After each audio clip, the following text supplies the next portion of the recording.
Thank you, Pastor Mike. Formerly the taco man. But he's changing. You heard him say that? You have lots of witnesses now, sir, that you're a changed man. Thank you. Thank you for the reminder of what heart disease is all about. It's all about narrowed and hardened arteries that plug up. And then the answer is bypass surgery, right? Is it? No. Sometimes it is, if it's an emergency. But in most cases, in 80% of the cases, a better way is to do what we're doing here. Are you with me there? Yeah. Okay. Now, let's do a little review of what we did yesterday. We talked about fork and knife weapons of mass destruction. We talked about that heart disease was very rare in the 1910s, and then it became a big flare in 1946, and nobody knew what caused the attacking of the heart. And then ultimately we learned what was involved. We talked about the discovery of risk factors that drive the disease of heart disease, right? We talked about atherosclerosis.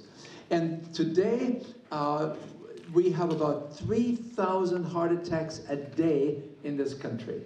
So something has really taken over. And we talked about the atherosclerotic process, which is a narrowing and hardening of the arteries. And remember, we talked about the idea that by the time a person is 45, 50 years of age, they're already 60% narrowing. By the time you're 70 years of age, if you are still around, it may be 90% narrowing. And with the pastor, it was probably over 70%. Otherwise, you would have not had the angina pain. Are you with me there? See, I mean, this was a classic illustration. I appreciate you putting yourself on the line, sir, and helping us to sort of give us a vivid illustration of what we talked about yesterday, isn't it? And then we talked about the idea that this atherosclerotic process can affect different parts of the circulatory system. How many miles in the body? 60,000 miles. And we talk about the different kind of diseases, but they're really all related to one underlying disease process called atherosclerosis. And then we talked about the idea that the diet has changed dramatically, and the more money is being made in a society, you can see it's growing. See this? It grows from here to here. This is a simple diet where you cannot find heart disease, you cannot find these chronic diseases. As you move towards this kind of diet, you can see about 35% fat and 20% sugar. This is the American diet. And when you have this kind of a diet, you always have to worry about the modern Western diseases, right? Right. So we tried to help you to recognize that there were two major dramatic shifts in the diet in America that is now spreading around the world, tragically so. And that is, number one, we talked about the big dietary shift from foods to processed foods, from foods to products, right? And we said we saw the change from slow foods to fast foods, from eating at home to eating out, and we began to recognize that these processed foods are very high in empty calories. That means they have no nutritional value, but they're just high in calories.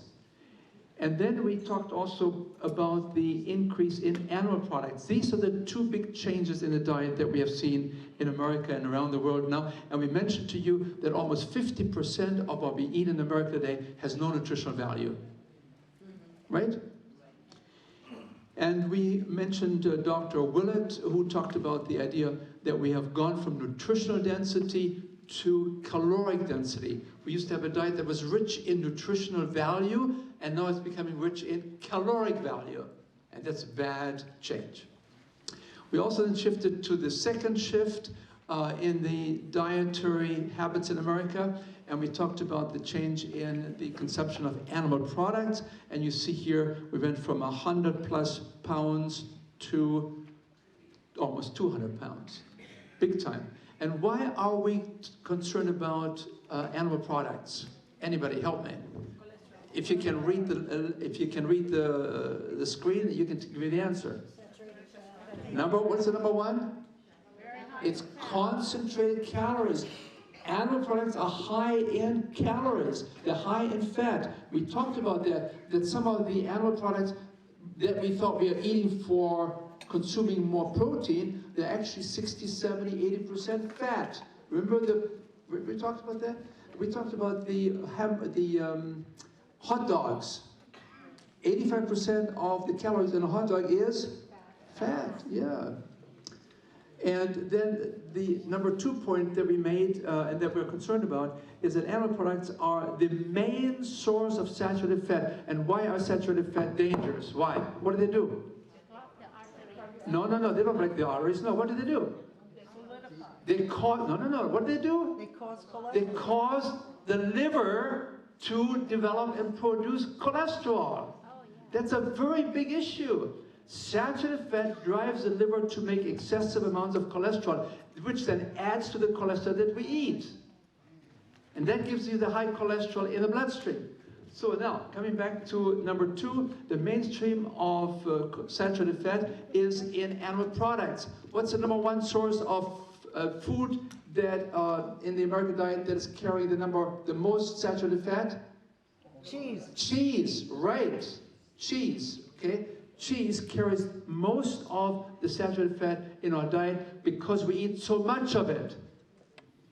We've gone from 3, 4, 5 pounds to 40 pounds per year now. We're big cheese freaks. We are in a cheese trap. We're addicted to cheese. If you would take cheese out of the culture would collapse. Can you imagine American culture without cheese? What do you call these things where you find cheese? Pizza! Yeah, can you imagine you're living without pizza? It's hard to believe. So, then we talked about cholesterol, number 3, and cholesterol is only found in animal products. Can you find cholesterol in coconut oil? No! What do you find in coconut oil? Saturated fat. What does saturated fat do?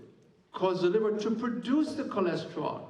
So I want you to really understand the difference between saturated fat and what it does and cholesterol that you eat. Then number 4, animal products have no fiber. There's no roughage there.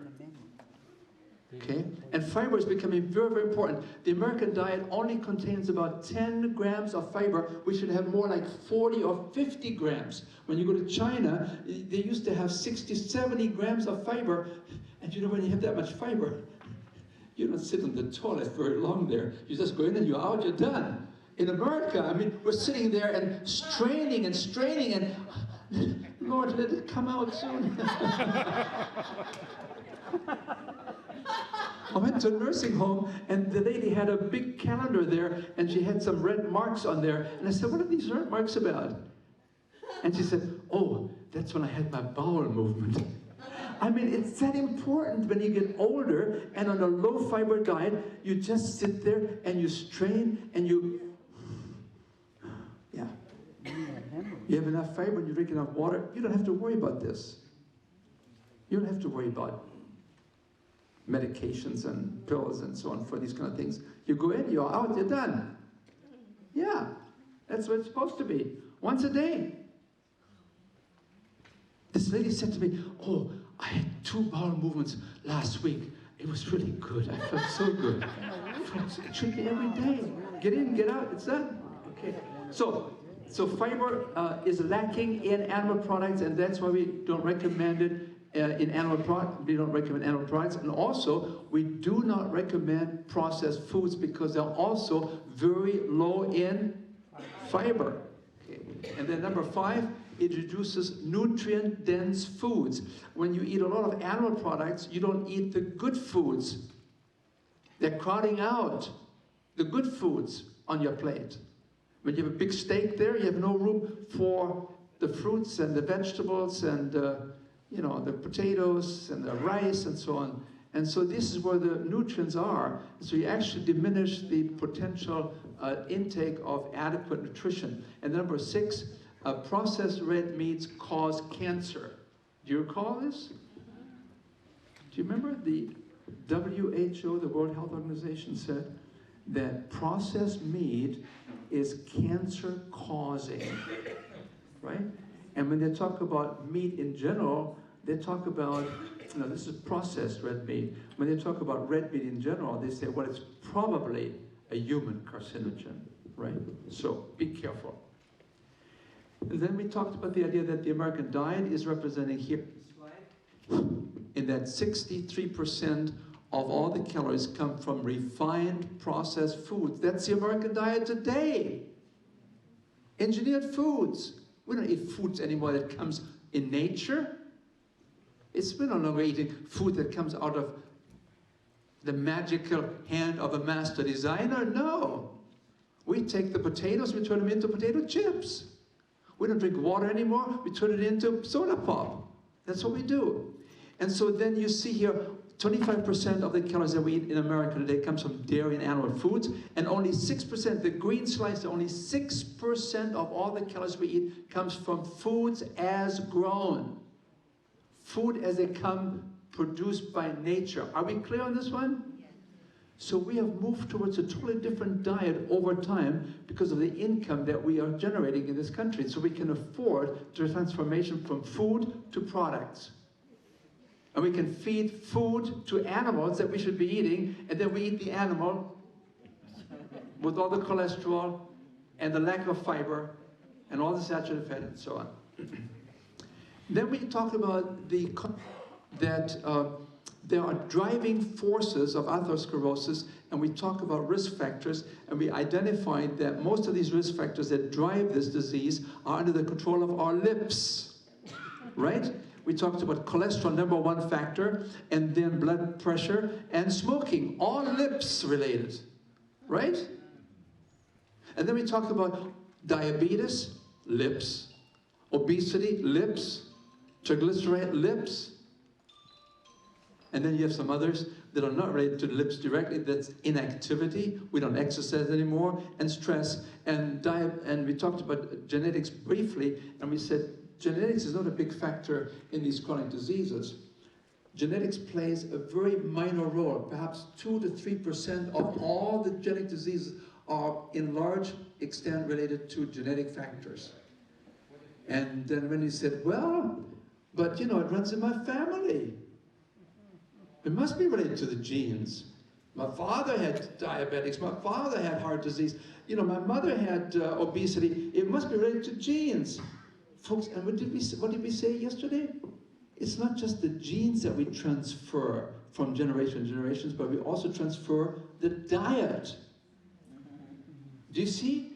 But somehow we got the idea that if it runs in the family, it must be the genes. It's the diet that we pass on from generation to generation, more than anything else. And then we passed on this concept here that probably 80% of all the chronic diseases, 80% of that is related to,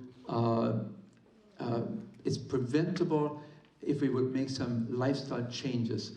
This is coming from large studies that have shown very clearly that 91% of all the diabetes is totally avoidable, preventable, and reversible. You don't have to be on medication for the rest of your life if you're diabetic, if you're willing to make some changes. That's revolutionary. That's good news. But I also told you it's bad news because it means that you got to do it. It's not going to be by some medication or some doctor. No, we have to do it. These are lifestyle-related diseases. And so here's the final slide. Experts estimate that in the United States, up to 80% of our chronic disease and premature death could be prevented and by making significant changes in diet and lifestyle. In addition, we may live 7 to 14 years longer. You want to see your grandchildren grow up? You want to see your grandchildren getting married? It's up to you. You can add 7 to 14 years. So, this is a song.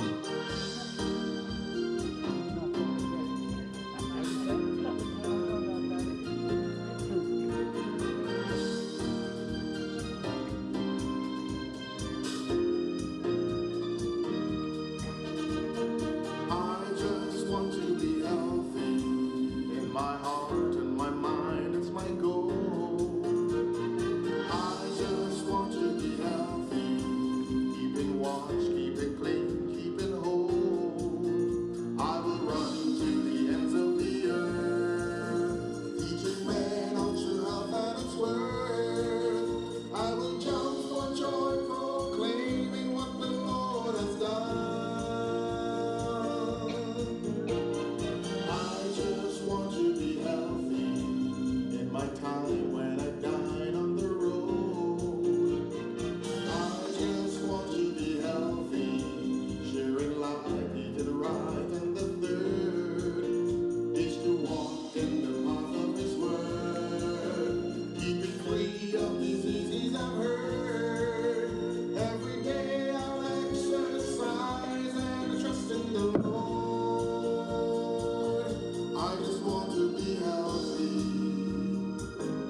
Are you ready for that? Yeah. It's an adventure, right?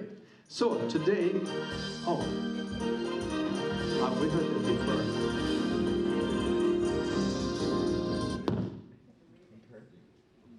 Who made that sound? One of your students? Yeah, one of my students. That's a good music.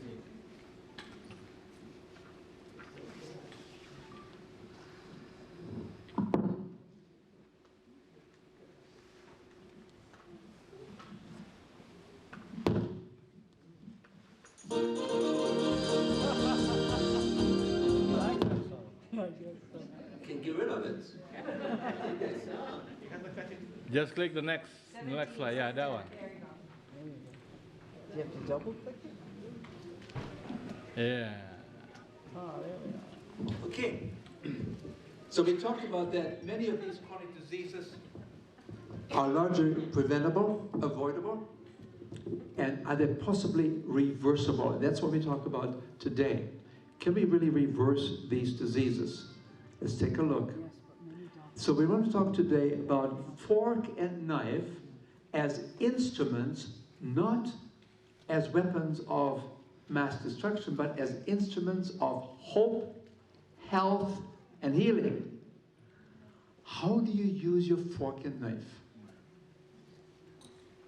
Next time you sit down to dinner, remember our lecture today, right?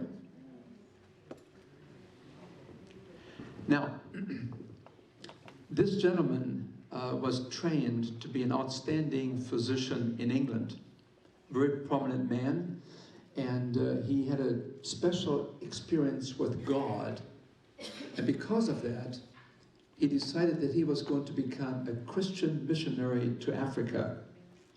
He went to Kenya, he went to Uganda, he spent 40 years there, and he discovered that all the disease that he was trained to treat in England, he couldn't find in Africa.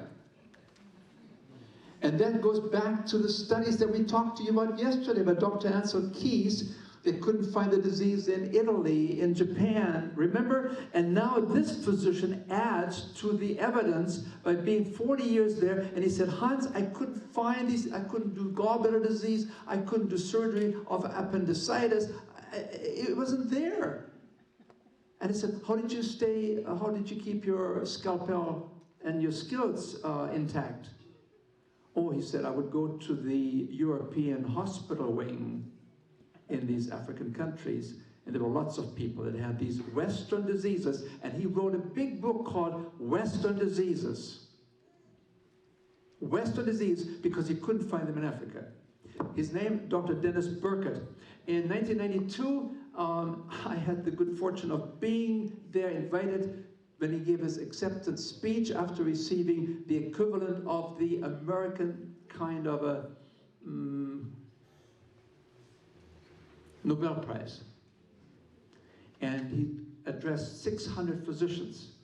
And he talked about Western diseases related to our lifestyle. And then he made this comment, he said, the greatest medical discovery of the last 20 years was the understanding that our Western diseases, these are our chronic diseases, are largely lifestyle related. And he said, and therefore, ladies and gentlemen, they're most not only preventable, but potentially reversible. How did he get this idea? Well, prevention, yeah, was obvious to him. He couldn't find these diseases in Africa. But he also had heard of Dr. Dean Ornish's work published in 1990 in a big book of 900 pages, Reversing Heart Disease, where he showed the documentation of what he did with 48 patients. Half of them he put on a very simple diet, like what we're doing here, and the disease reversed itself. The other half, he told them, do whatever your doctor tells you to do, and the disease progressed. That's something to think about, isn't it? Now, I want to give you some examples. 2004, President Clinton underwent quadruple bypass surgery, and he thought he was cured, and then 6 years later, he had recurring chest pain, angina pectoris, and he underwent double stenting. Another surgical procedure to give him freedom from pain, did it solve the problem? No. And he became very suspicious. He said, now, the bypass didn't really solve my problem. What do these stents do? Will they solve my problem? Or is it just a temporary relief? It's a symptomatic relief. And so he found two physicians. One, Dr. Dean Ornish, who had just published the idea that you can reverse heart disease. And he also heard of Dr. Esselstyn from the Cleveland Clinic. He had also done the research to show that he could reverse heart disease in patients that had an advanced degree. There were 6 months to live. And they began to live normal lives. And 20 years later, most of them are still all alive. So he contacted these two people, and they gave him some advice. Mr. President, you can do more for yourself than all the doctors and all the surgeries when it comes to heart disease. I was lucky I didn't die of a heart attack. Former President Clinton, like too many people, was busy. And for years he ignored warning signs from his heart. But in 2004, during an exhausting book tour, there was something different.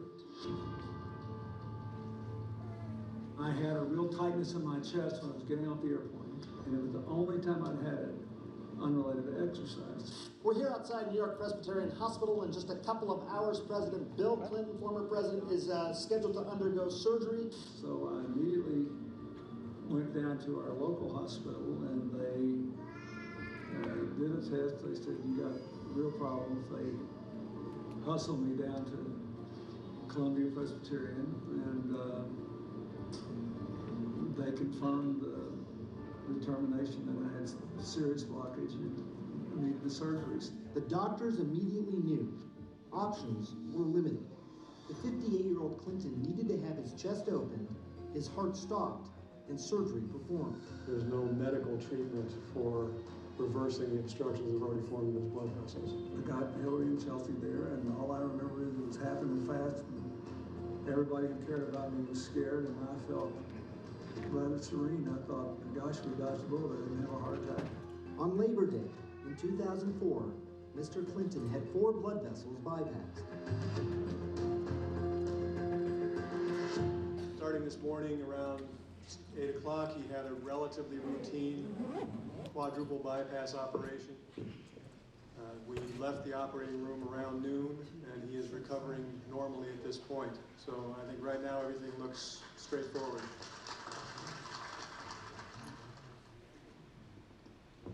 Was that the answer?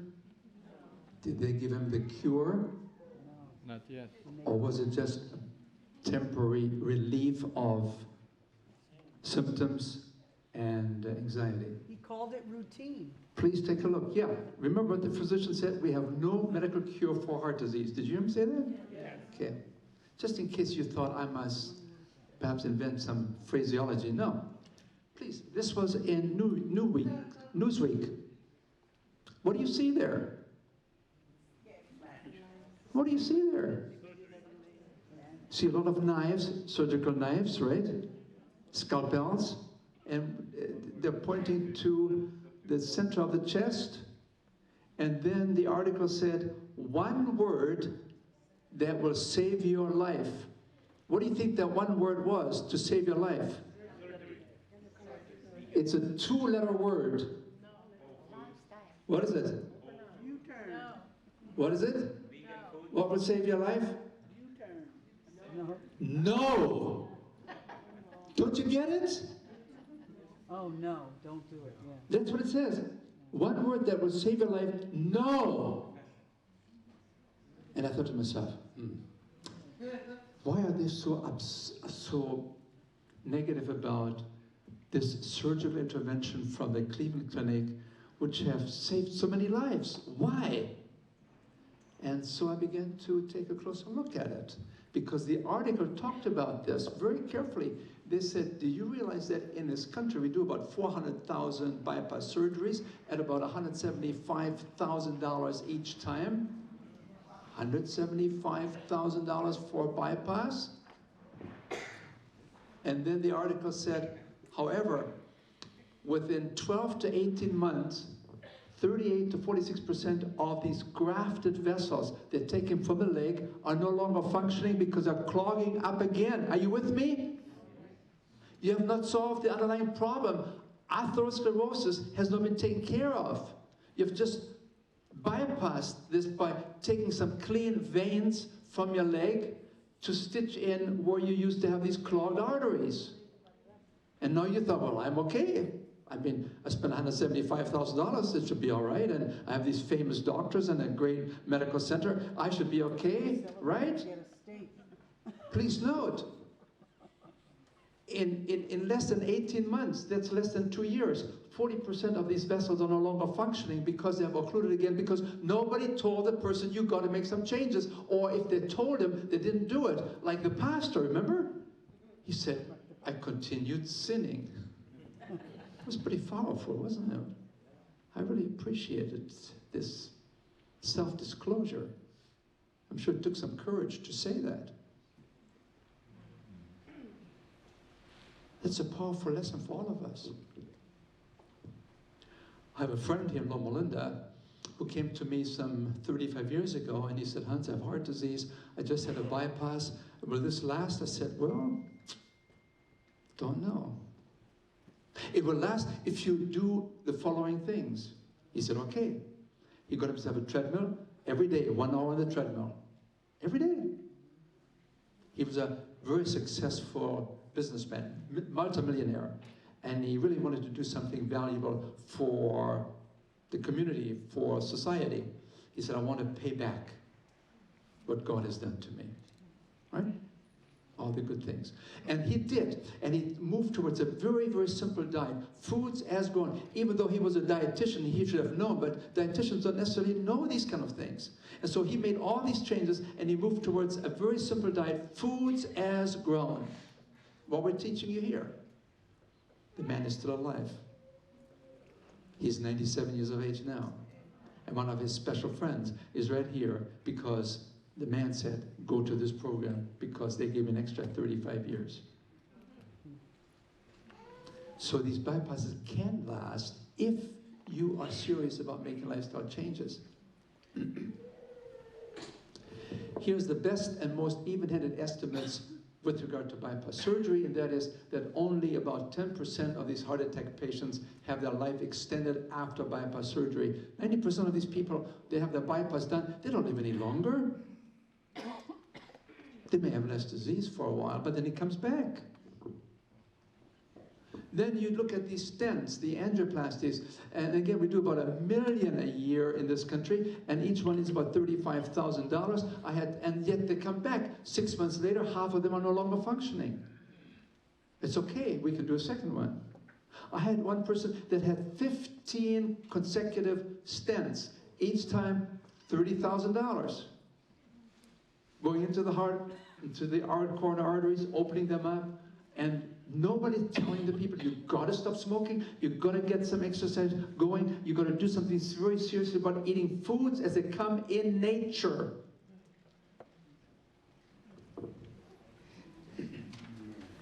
And here is a major article in the New England Journal of Medicine. It suggested in 2011 that the basic guidelines from the American College of Cardiology calls for stenting should not be done unless it's done within 24 hours of the heart attack. Do we do this? No. It's very remunerative. We do it because we want to prevent a second heart attack, and it has nothing to do with that. You can take some medication and it will be just as helpful as when you do the bypass surgery, the stenting. The stenting does not give you any longer life expectancy or better outcomes. This is the American College of Lifestyle Medicine, the American College of Cardiology, telling cardiologists don't, unless it's within 24 hours of a heart attack. Then you have these drugs. Have you heard of statin drugs? The most successful drugs ever produced by the pharmaceutical industry. Huge. Now let me tell you what happens when you take these statin drugs. Do you know what secondary prevention means? Do you know what primary prevention means? Okay, secondary prevention means that you had heart disease and you want to avoid it, so it's a second time around that you can hopefully prevent it. That's called secondary prevention after you already had heart disease. Are you with me there? So you prevent a second attack. And these drugs can be helpful. They can reduce the all-cause mortality by about 14%.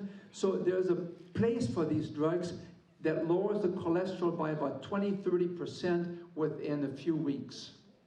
So in about, in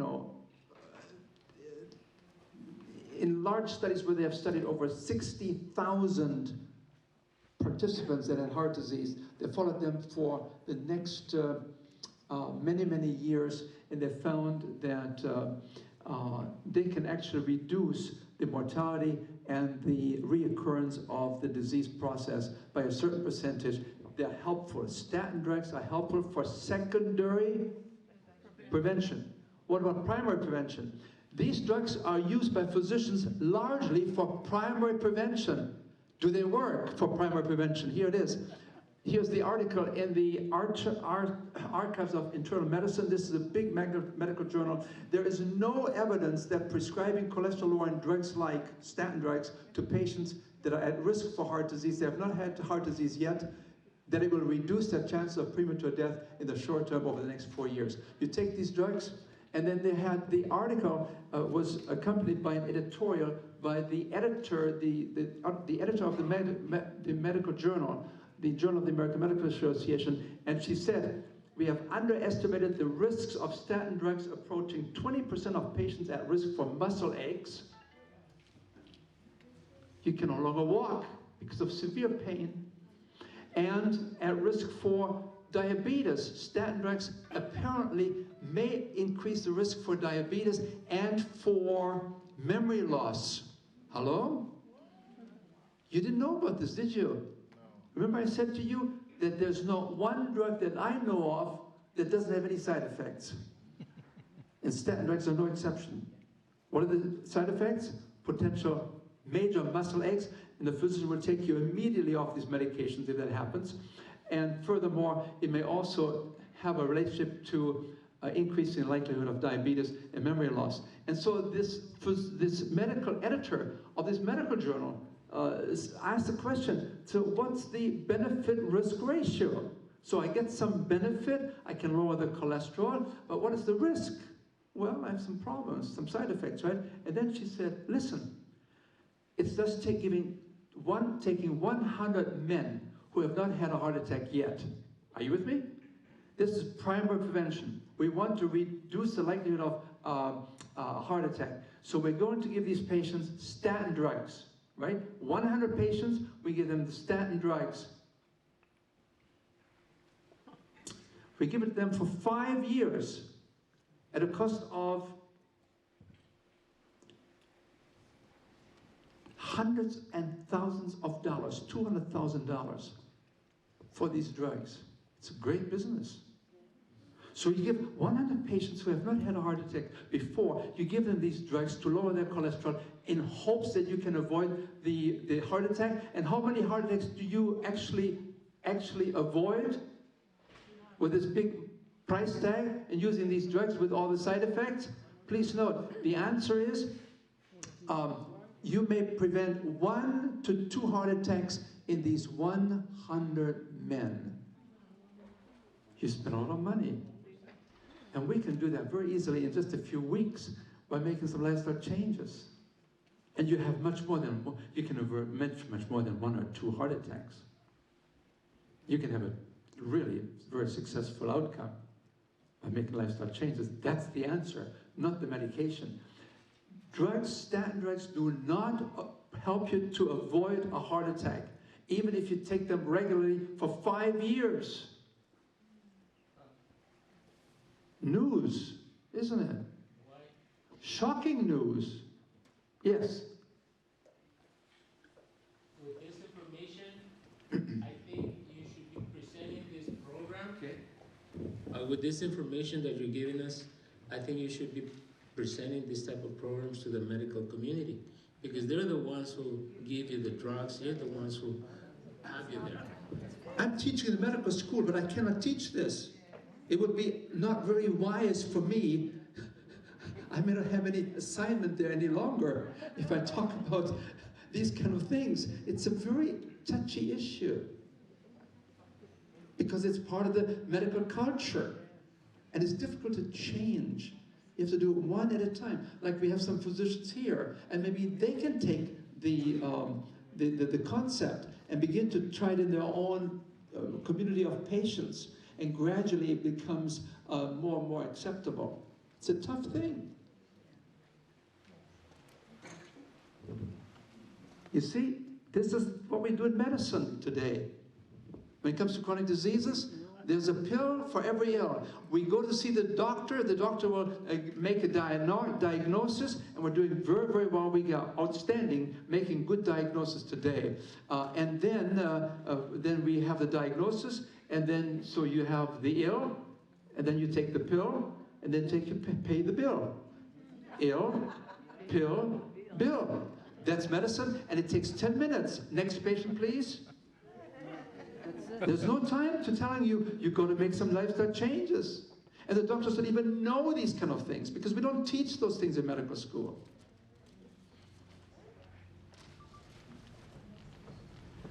And then on top of this, please note, this is coming from the New England Journal of Medicine. We have to move from sick care to health care. We have a sick care system. And we need to go towards a health care system. And the article says, with the advent of direct consumer advertising, with all the marketing for pharmaceuticals, drugs, and surgical procedures, there are cultural expectations. People expect an immediate, simplistic solution.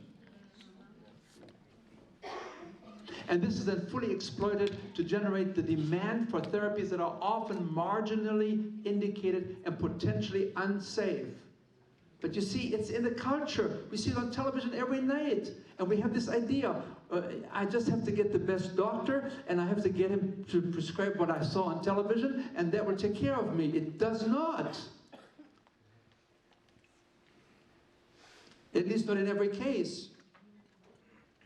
These are oftentimes potentially unsafe medications that are pushed, and we then have these cultural expectations that they will take care of it. If I get my statin drugs, I'll be okay. If I get my insulin for my diabetes, I'll be okay. These are cultural expectations that have been forced upon us through marketing efforts and constant repetition. Please note, the number 3 cause of death in America is prescription drugs, right? It's right here. It comes from the government statistics office. So medical technology, you know, we have some very excellent treatments for acute diseases. If you have some chest pain, we can give you some medication and we have symptomatic relief, and that's very, very valuable. And you know, you're so grateful for these medications. When we have an infectious disease, you have some lung disease, you can take the antibiotic for 10 days and you're cured. But you see, because we're so successful with infectious disease, we also transfer the same expectations as consumers to chronic diseases. And chronic diseases are different. Chronic disease, 80% of the chronic disease is related to what we do to ourselves. We are in charge. We have to take responsibility for these diseases because medications cannot. Please note, we are unexcelled in acute and emergency care. If you have a broken leg, please don't come to me and ask me how much spinach should I eat or kale. No. You see the doctor and he will take care of you. This is an emergency situation. This is acute care. Medicine is outstanding there. That's what you want.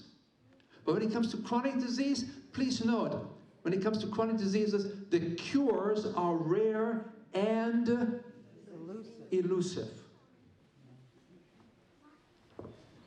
Just like the physician said with President Clinton, we have no cure for heart disease, medically speaking. But this is then what we do. I mean, this is emergency care at its very best. this is medical at its very best, it's high-tech medicine, you know, it's costing a lot, it must be valuable therefore, right? The more it costs, the better it must be, right? That's what we do. Now, Nelly, we're all blind. You tell us what you see. Don't interpret it. Just tell us in very simple terms what you see. I see people in green uniforms. What do they do? Cleaning up the water, that they should be treating the pipes high up above. Okay, so what this lady is telling us, what you see here is that you see people that are trying to take care of water on the floor, and they're doing the best mopping they can find anywhere. They have electronic mops, they have pharmaceutical mops, they have special artificial mops, and then they have iron umbrellas that they pass on so that nobody gets wet. What's wrong with the picture? Well, what about doing something about the pipes that are leaking? What you need is not a doctor there, what you need is a plumber. Who's the plumber? You and I. Are you with me? These are lifestyle habits. And it's a very expensive procedure. And it's very costly. In 1960, we spent 5% of our income on medical care. Today, it will be 20% of our income we spend on medical care. Yeah. Do we live longer today than 60 years ago? No. Well, to some extent, yeah. But things are changing in the last 2 years. Now, I want to take you to the European theater. I want to take you to Norway. Research was done in Norway after World War II, looking at the disease rates related to heart disease. And here's what they found. They found that when the German Nazi armies invaded Norway, they took all the livestock away from the people, and the people had to live on very simple food. They had to grow their own vegetables in their gardens. They had to eat foods that they had grown themselves because the Nazis took everything away from the people to feed their army. And what happened? What was the result? Well, look at this. The heart disease rates dropped dramatically. 1940, the Nazis came in, and this is 1944, and the heart disease death rates dropped big time. Now, that wasn't the purpose of the Nazi armies to come to Norway to make the people healthier, but that's what happened. The Nazis became public health saviors, not intended. And then people said, well, it couldn't be because of the food change. Well, maybe you take a look and see what happens once the war is over and the people go back to their pre-war diet. Here's what you find. The heart disease rates go up again, big time. And not only in Norway, but also in Germany was the healthiest after World War II, because people couldn't afford the rich diet anymore. That's what happened in Belgium, that's what happened in Denmark, that's what happened in Holland. Well, we can also do this experiment with monkeys. If we give monkeys a typical American hospital diet, within 2 years, many of these monkeys will be subject to death because of clogged arteries due to atherosclerosis, saturated fats, cholesterol, no fiber. You with me? And then they give these same monkeys, before they die, they've done big experiments with this. They take these monkeys and they give them different diets. And if they give them a very simple diet, remember these monkeys are in the process of dying from atherosclerotic diseases, heart disease, which is uncommon in monkeys. But you can create this very easily by feeding them an American diet. Then you give these monkeys their original monkey food again, probably some bananas and some fruits, some very simple foods. And within within 2 years, these monkeys, the atherosclerotic disease processes have begun to clear up. You can create the disease in monkeys and you can reverse it. All you have to do is use the fork and knife differently. Less than 2 years, okay? No, I'm not saying that the same thing happens in humans in 2 years. It may take a bit longer, but you don't need to clean up everything in the arteries. If you are 80% narrowed, if you get down to 70% or 60%, that's benefit. That's already giving you much more blood flow to the heart muscle, and you can take care of things. You can take cholesterol changes. You can facilitate that very easily with our program here that we do here. This is what we have done in the Predican program where I was involved. The cholesterol dropped by 25% in just 30 days. Remember the big studies done with these statin drugs? Yeah. Yeah. I want you to really listen to this. This is very, very important here. Okay? The higher the cholesterol, the bigger the drop, you can lower the cholesterol by 40% in just less than 30 days, as we have done with our CHIP program. Just easy. Just don't eat the cholesterol and don't eat the saturated fats. Here's Dr. Ornish's program. He took 48 patients with heart disease, and half of these patients he put on a very simple diet, very, very low fat, vegetarian.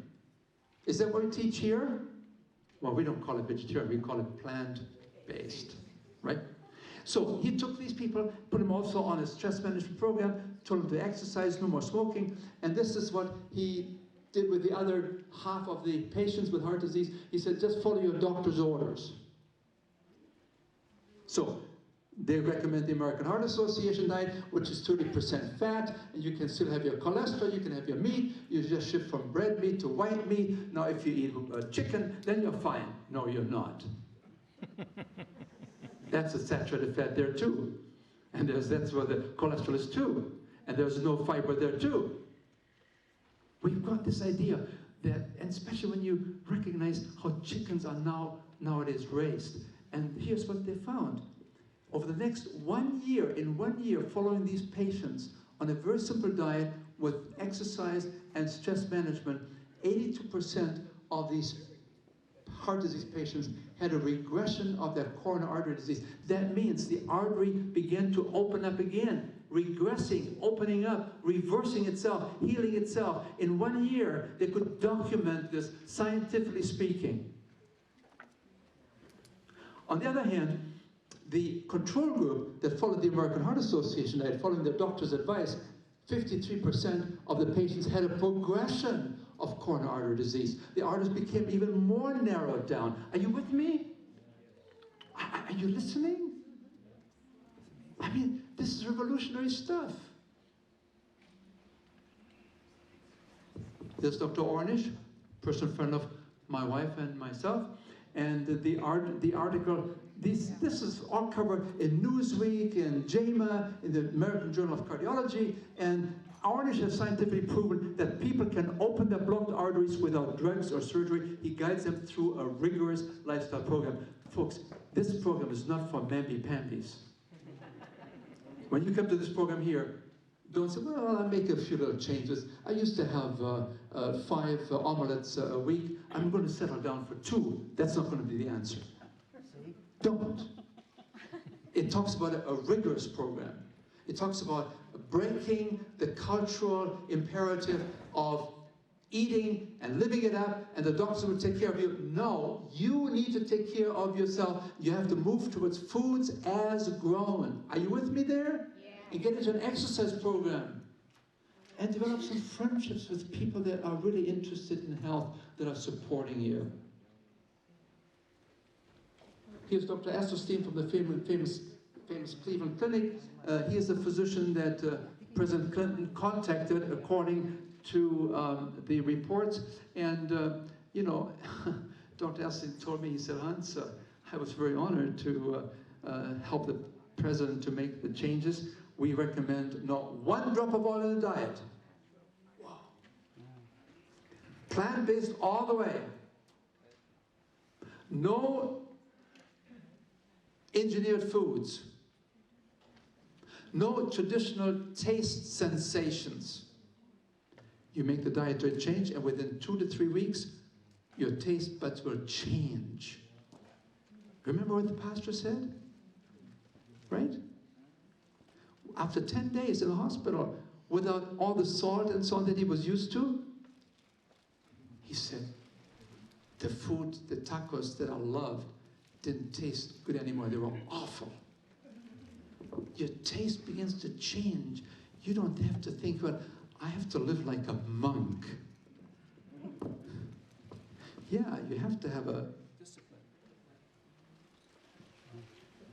Can we have You need a new microphone. Is this a subtle hint that I should quit?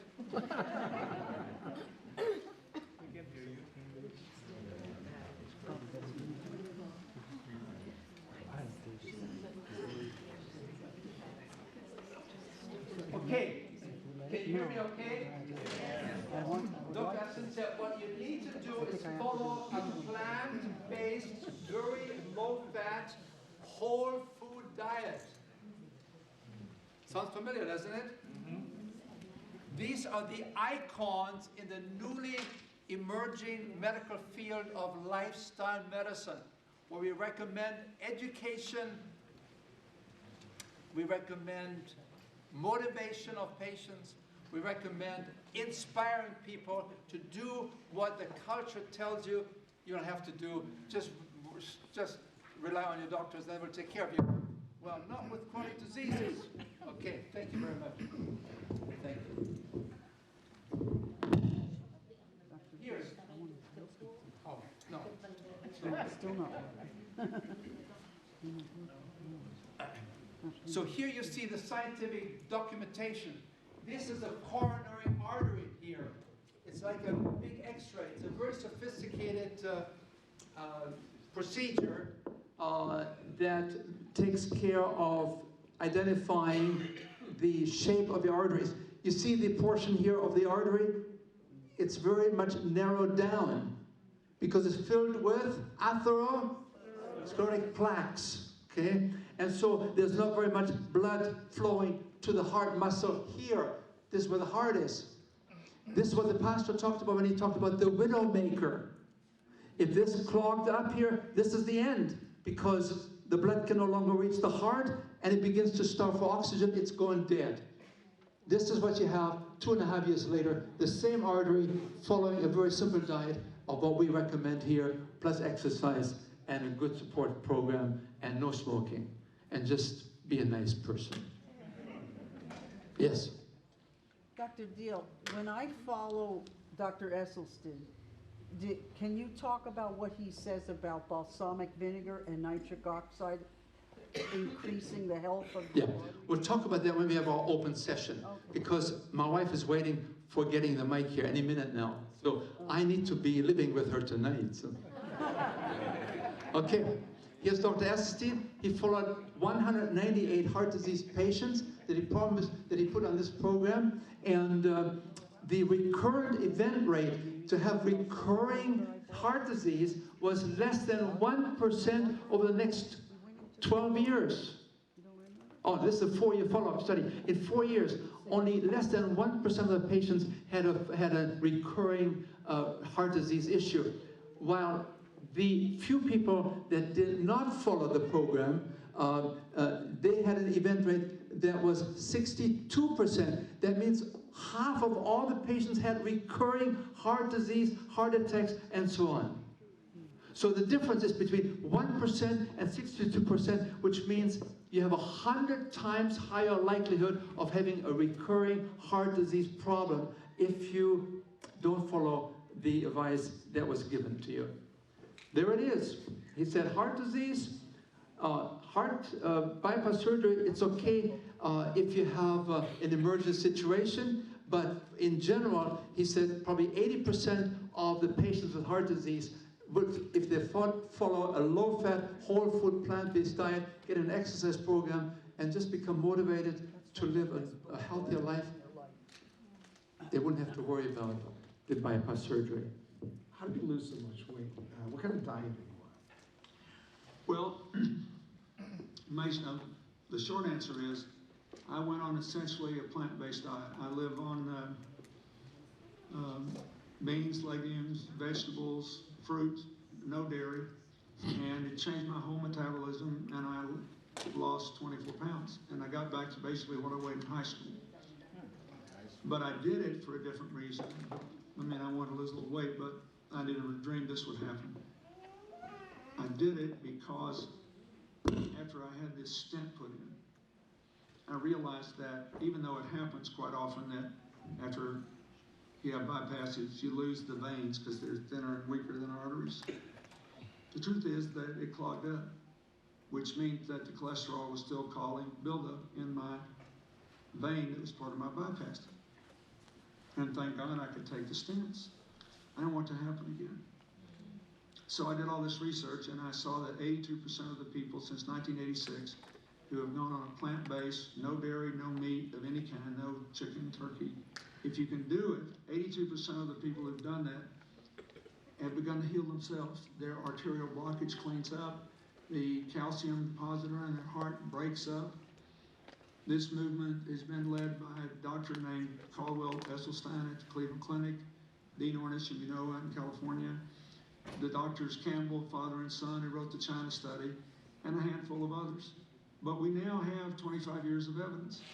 And so I thought, well, since I need to lose a little weight for Chelsea's wedding, I'll become part of this experiment. I'll see if I can be one of those that can have a self-clearing mechanism. Did you hear that word? A self-clearing mechanism. We need to put some batteries in. This is your exercise program, sir. Please stay here. Don't go back there. Okay.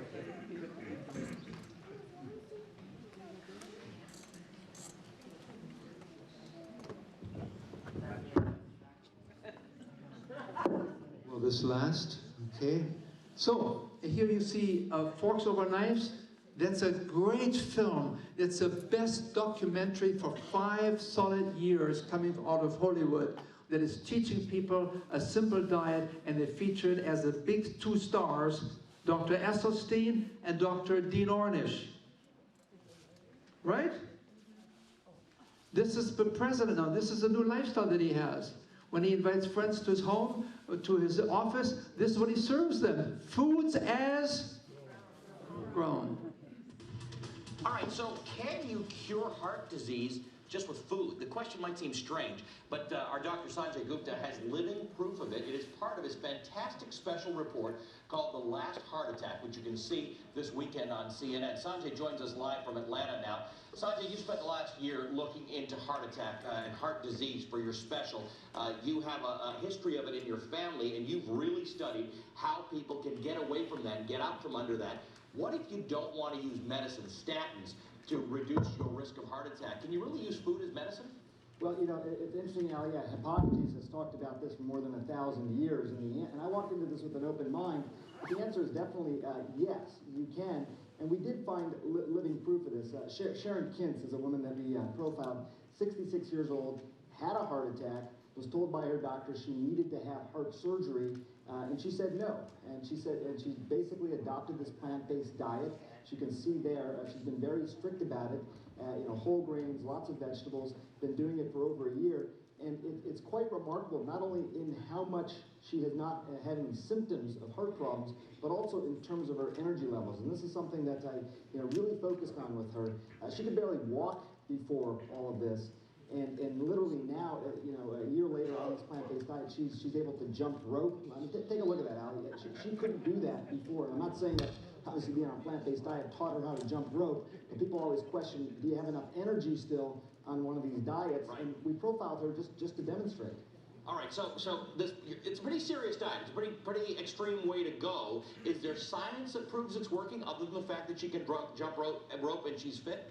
Well, yes. There's a couple of different things. First of all, people really oftentimes want objective signs to show that there's changes in someone's blood vessels, and we talked about this before, Allie. Not just in terms of showing a slowing of heart disease, but an actual reversing of heart disease. In order to prove that, a patient would have to undergo another angiogram. Sharon's doing so well, she said she had no need to go undergo an angiogram. Let me show you a patient who did do that. And this is over a period of a few years.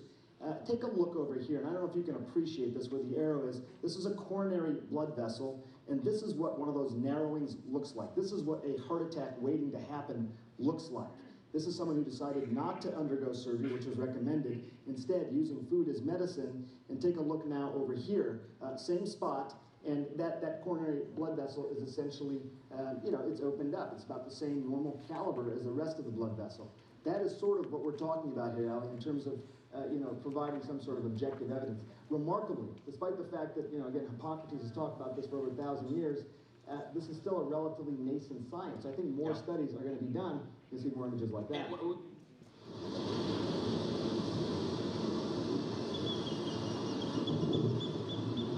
My name is Joe Monaco, and prior to the CHIP program, my life was basically starting to spiral down with one kidney. Lost my kidney 20 years ago. I've had diabetes for over 10 years. I really owe this CHIP program for turning my life around.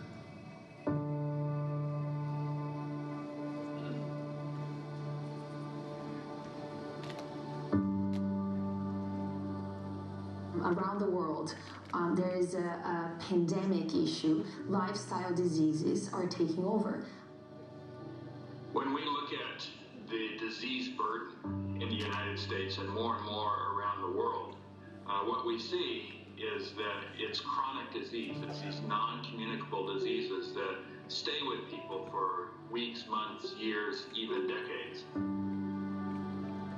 Being a medical doctor, knowing a lot about medication and drugs, I'm not against conventional medicine. I really feel it has its role, but we know that when it comes to lifestyle, conventional medicine doesn't do very well because we treat the results, we're not actually managing the cause. And this is where CHIP is so incredibly powerful.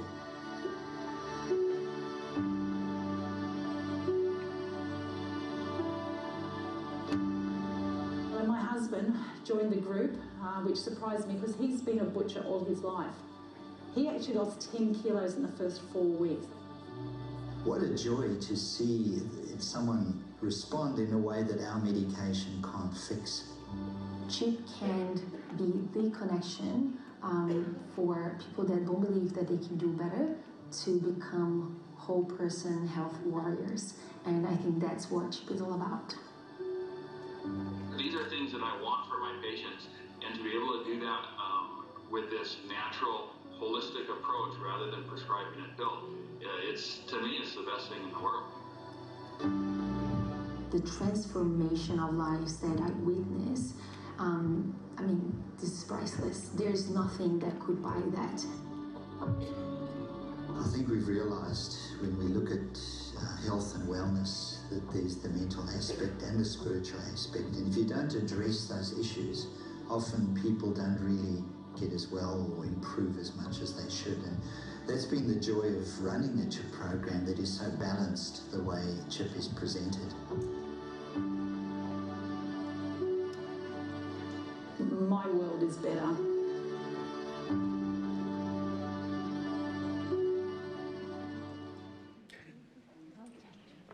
Hello?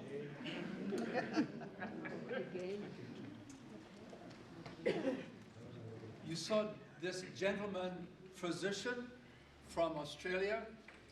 I introduced him to the CHIP concept some 15 years ago, and he has become a very big warrior, a general, this leading the track of medicine in Australia. Then you also saw Dr. Dysinger there. Do you remember him? You will meet him next week here. He will be here, and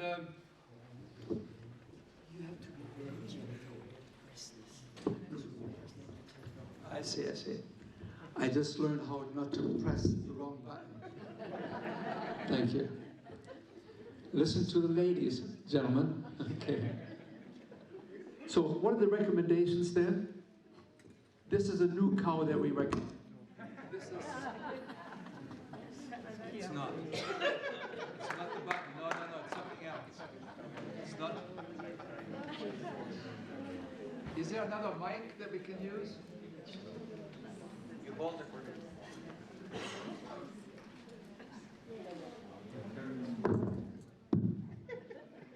Could you please stick around here? Yeah. This is the kind of cow that we recommend. This is what you want to do. This was presented to me in a magazine published by Amtrak. Amtrak is recommending this kind of a new concept. This is a new cow that Amtrak is recommending. This is the Harvard plan. This is what Harvard recommends. This is what a plate should look like. You have vegetables, most of it. You have fruits. You have whole grains. And you have a healthy protein. What's a healthy protein? A healthy protein is beans and potatoes and rice and grains. What's an unhealthy protein? You're with me now, right? You're understanding it, yeah. This is what Harvard recommends as the way to help make America a healthier nation. This is the Physicians Committee for Responsible Medicine.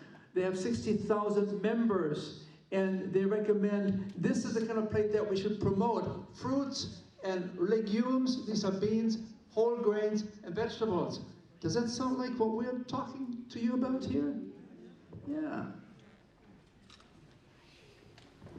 This was given to the Adventist Church in 1863 by a woman by the name of Ellen G. White, who talked about we need to eat more fruits, more vegetables, more whole grains, more legumes, and some nuts and seeds and plenty of water. That sounds like today's science, doesn't it?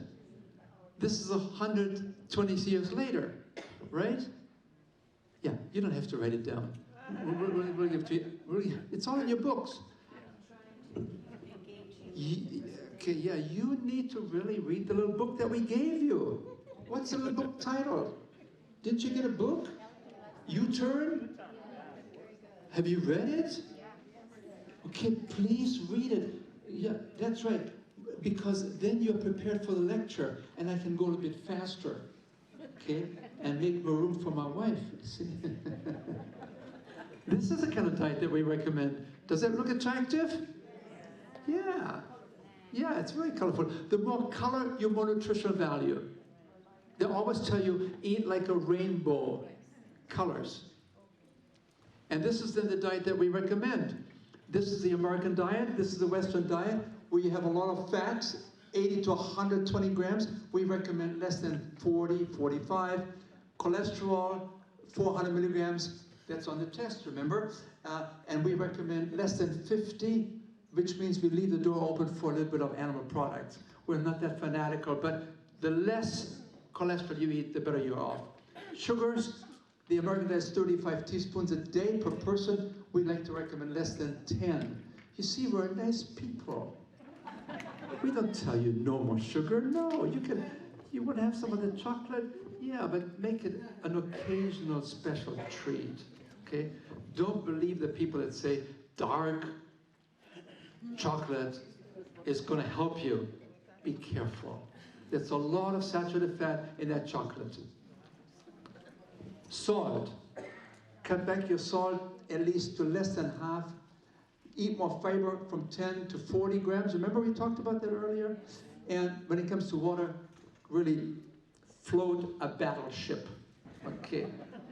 This is what we then recommend. If you're following a typical American diet, move from here gradually into this territory here. The faster you go to this territory, the better your health will be within weeks.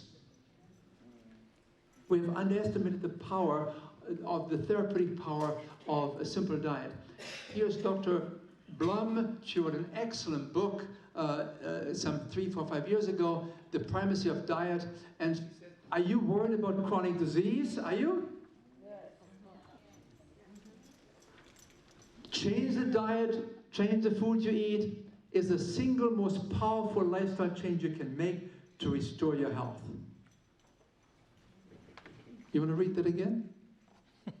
That's what we need to do. Move towards a very simple diet. The single most powerful lifestyle change you can make to restore your health. Then you add some exercise to it. You do something about alcohol, caffeine. You do something about, you know, being a nicer person. You know, treat your spouse a little bit better. Buy some flowers once in a while, not just for Valentine's Day. And you'll see a lot of wonderful things will happen. I can tell you, 53 years of married to this special lady. Okay, thank you. So here's the final slide, Ed.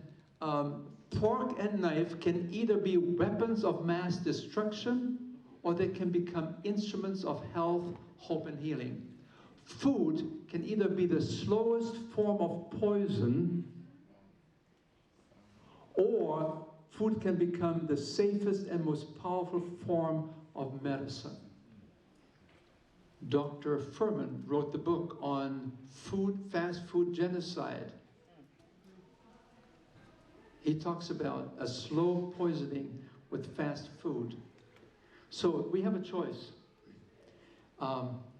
We need to begin to recognize we need to take better care of all of creation. That includes animals too.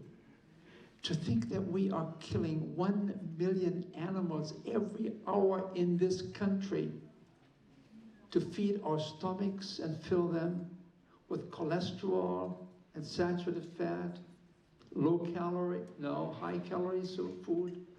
Doesn't make sense, does it? And so, Ed, this is for you. And my friend is helping. Ed, please. And this is my friend. We're going to move the table for the next presentation, and then we have a break.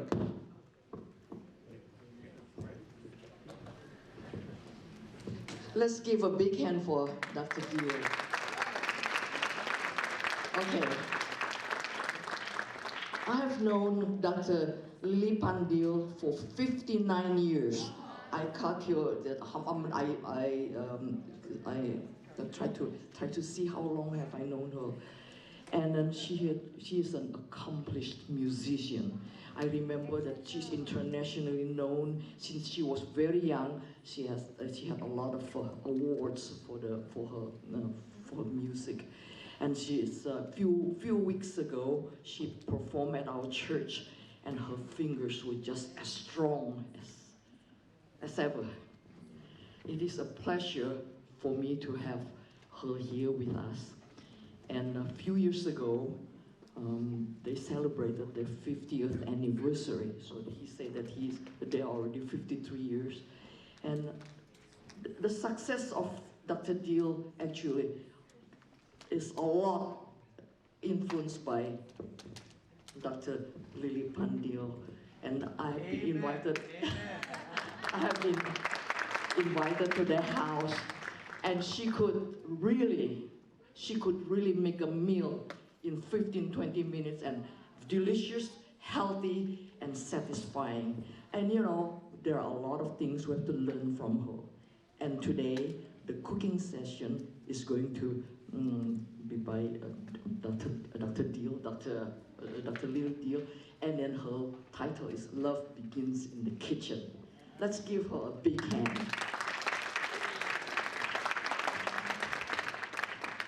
Thank you, Shirley. Appreciate that. Well, first of all, I'd like to clarify 2 areas. One, I speak to you today not as a dietitian, certainly not as a chef. I just speak to you as a wife, as a little Diehl, wife of a big deal. And I know that I have to make a very short, quick shift right now. All right, it seems like I'm getting some cues, a quick cue. All right, here we go. Mary, we're ready. Go ahead. You know, life is full of excitement, full of happiness, full of surprises. And sometimes during this is considered this outbreak, and this is a joyful break because a few days ago, Dr. Hans Diehl had a special day. That is her birthday, his birthday.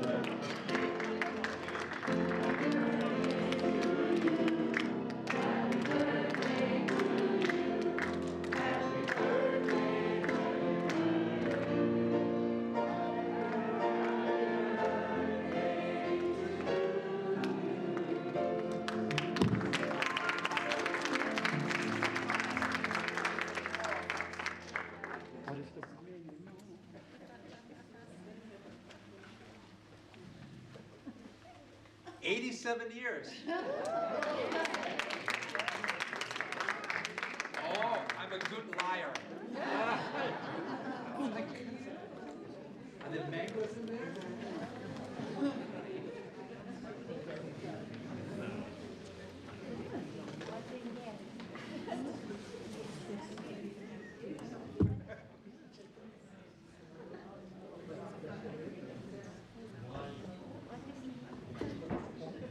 Check this out at home. Okay, you're on. This is a total surprise for me too, darling. They just asked me to go to the piano. I got another surprise. My health mentor, my coach has been helping me, Lily Diehl. Yes, and my health coach, Mary's been helping me. That's why I'm getting a lot of results. Happy late birthday. Okay, let's all clap because this too. And how about the photo op, Phyllis? Come.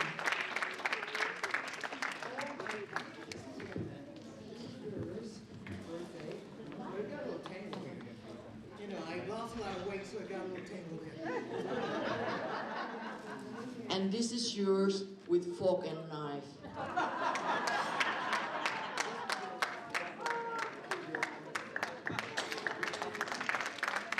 This is what Dr. Diehl said, you know, buy some flowers, buy some balloons, buy some surprises to give to your loved ones. This makes life very interesting and make all of us happy. And happy birthday to, and happy good job for all three of you. We really love you all. You are loved.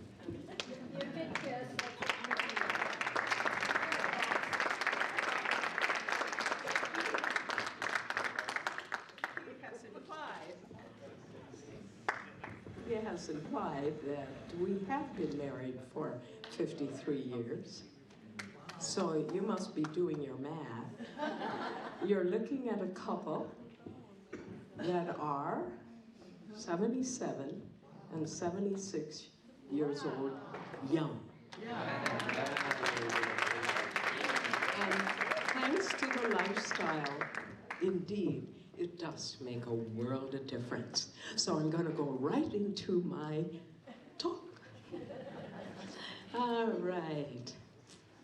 What a wonderful surprise. So I did just mention that I'm coming in and speaking to you not as a professional culinary person, but I'm in the performing arts, as you could tell. But there's no question that the culinary arts portion of living is equally, if not more important, for our everyday living. We have been coming to this church for several months now, and we've really gotten to know several of you, even by name. And my husband just began to start feeling much more comfortable in asking me to be more personable.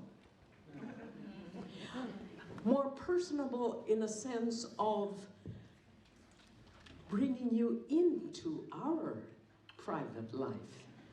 Some of you have been at our home, but today I will invite you into our lives a little bit, and to show you why the joy of 53 years is exquisitely lived in our home. Not only because of our lifestyle, but because of several other things that I'm going to elaborate further.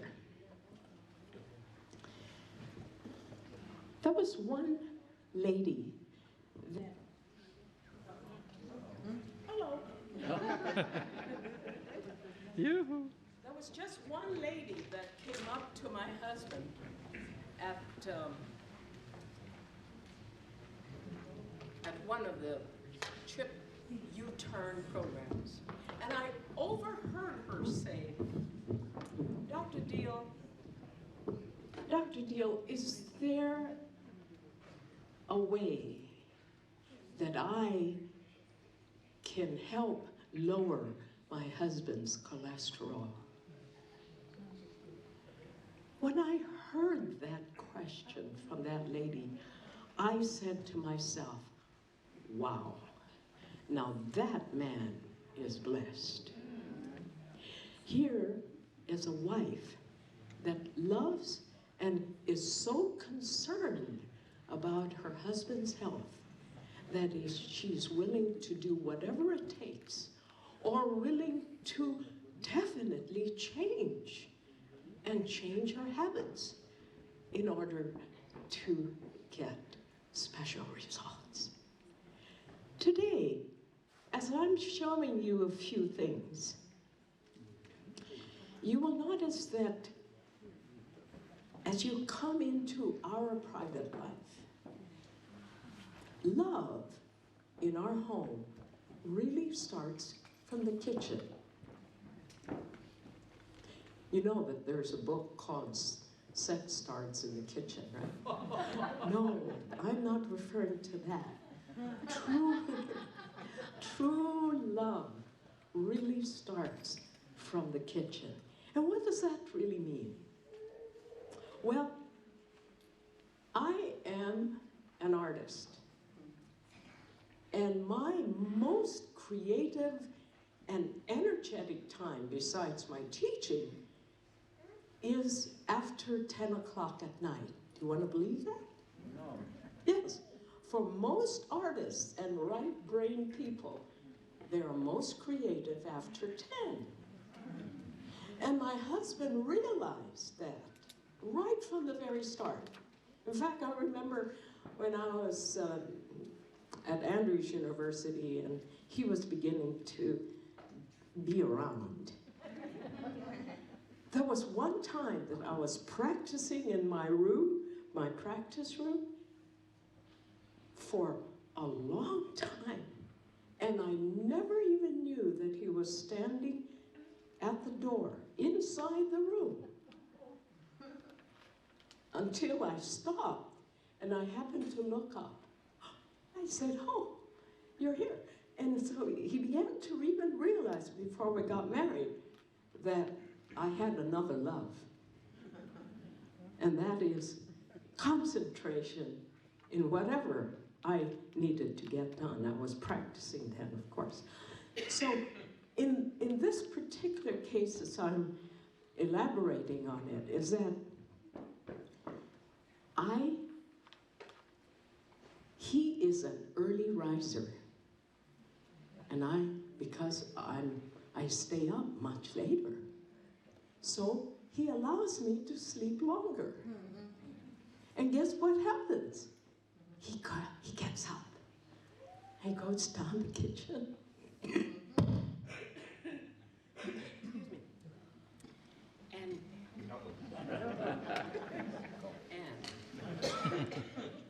And the end of it.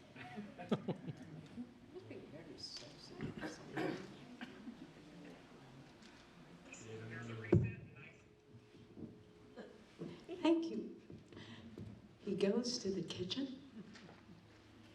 He empties my dishwasher. Puts the dishes away. And he makes breakfast. Can you imagine imagine a German man doing that? I mean, that is really amazing. That is truly amazing. And so he would prepare breakfast, which is the most important meal of the day, right? As they say, you eat like a king for the morning, you eat like a prince at noon, and a very poor man at night. Okay? So he prepares breakfast, and as I come down, the table is not set. Why do you think that is? Because the breakfast is in trays. Because we go into the hot tub, which is heated at 102 or 103 degrees. That's where we have breakfast. That's where we plan our day. That's where we praise the Lord for another day of living. That's where we pray together. And our day starts that way. So love in our home is definitely expressed that way in the kitchen. I would say that despite our different races and values and cultures here in this room, there's one common thing that we share, and that is our God-created human body. In our physical selves, we find common ground.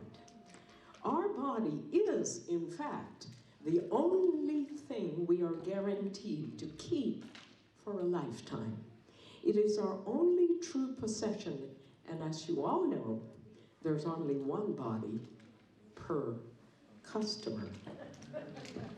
Therefore, every day, our bodies deserve the greatest kindness, the greatest respect from each of us.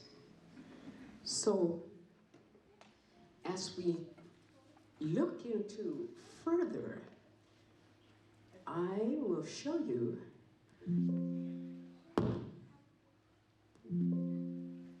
hello.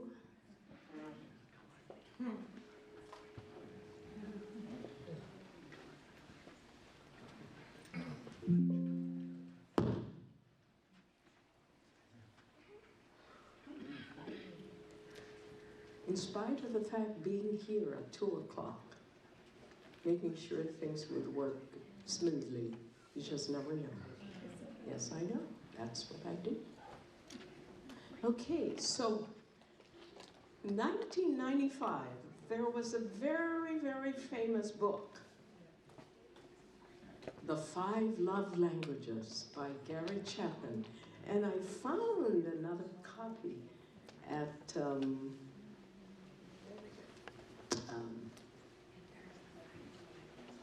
Home Goods in Redlands.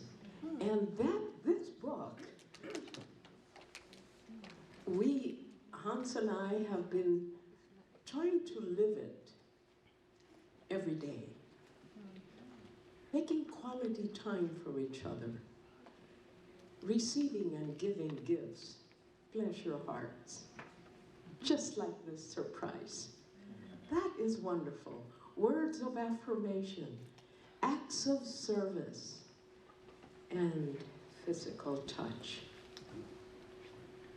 So, as love begins in the kitchen, our kitchen should be the most happy, the most colorful, hopefully also the most clean, and the best place for the home to have culinary juices really going. But there's another book called Awesome by Diehl. He talks about the little things. It's the little things, the details, as it turns out, are most extremely important to happiness. And this book reminds us of 1,000 little things that will make you happy. So, success is in the details. One time, I think it was about 4 or 5 years ago, Hans and I had our anniversary coming up, and we said, let's do something completely different. And this is what we did. We went to the pottery shop, Ruth and Lorraine. We went to the pottery shop and spent the whole day making a bowl for each other, glazing it. Let them handle it. They can just stand here. Right. Then you can pass this on. All right. Just keep passing it on, and you can look front and back. And that's the quality time that we really enjoyed with each other. The little details. We never made any pottery before. So that was a wonderful experience. Truly a very special time. So success is in the details.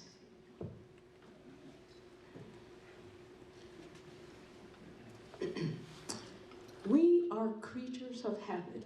Even though we know what the right and intelligent thing to do, oftentimes we tend to just settle into the 5 to 7 recipes that we always do.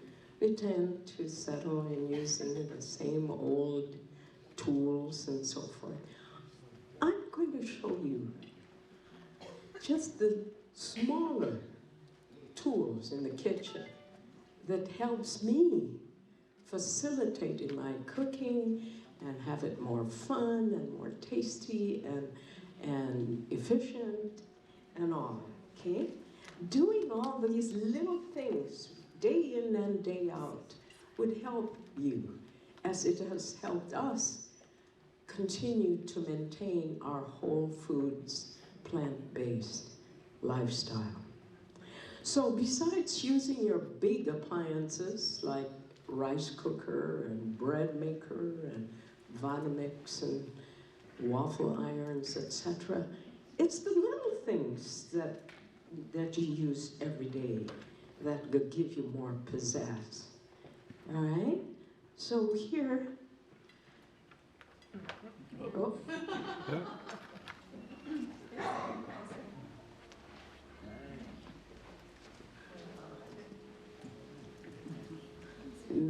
Did I turn this off too? Yeah. There you go, let me just see. Okay, so there you see the bowls, all right? So here are the smaller appliances. The Magic Bullet, now it's also called NutriBullet. It's wonderful.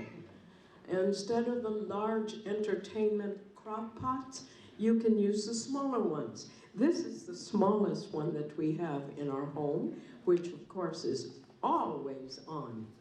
Whether it's cooking beans, whether it's cooking cereals, whether it's keeping the sauce and gravy warm and so forth. So this is really perfect for whether you're by yourself or just a small family of 2. I have here, and Hans has also given you a surprise today. He was the one that ordered groats for you. Okay, and this is for 1 serving, and the baskets will be over there when you pick up your envelopes. You can also pick up one of your groats. It's the 3-to-1. This is one of the most loved cereals that we have, and he just puts it at night on, and it's ready in the morning, and we have all the fruits and etc. on top. All right. Now, I can't get along without a submersion blender. This saves you the step of blending or taking everything out of your burner and pots and put it to your blender in order to blend. This goes directly into your soup pot as a submersion blender and just acts just like a regular blender. All right, and that is generally a coffee grinder. We use that as our nut grinder. Just so useful for everything, making muffins, making breads, making roasts, and your salads and so forth, okay? And here's another small article, accessory, an apple shredder. Hans uses this a lot in the morning in order to sweeten our oatmeal or our groats. It is very handy. And all of us have, of course, cutting boards and measuring cups. But these are a little bit more special. And our daughter gave this to us. You could tell it's so used. I love the size. You can hold it there. You notice that the sides are a little bit elevated so it doesn't pour out on the side. And it's tapered in the front so you could just very easily put it in your pot. And these are measuring cups. They're always outside because I use them constantly. And they also, again, a fabulous way to hold them here. And you notice the sides, you could see the sides there, so it doesn't come out, and it does not drip. So I'm not promoting any product here. I'm just telling you that some of these products are available and they're here. Whether you have them or not, you can consider upgrading yourself a little bit more. So here we go. All right, there's a lot of things there. You see a lemon zester, the grater. That's so great. Then you see, oh, this is so wonderful. You see this 5-blade cutter, scissors? This is so wonderful for herbs. Okay, and so it just goes so fast. You use the blender right here, and you're done. Okay, and then you have this. I think I have another picture that describes. Okay, that's the citrus zester. Then you have the multiple blade herb scissors, and the lemon seed strainer. Oh, this is so good. Anybody has this? No? Okay, so for time, I'm not gonna cut the lemon, but you cut the lemon and you put it through here, and there's holes here. So the juice comes out and the seed stays here.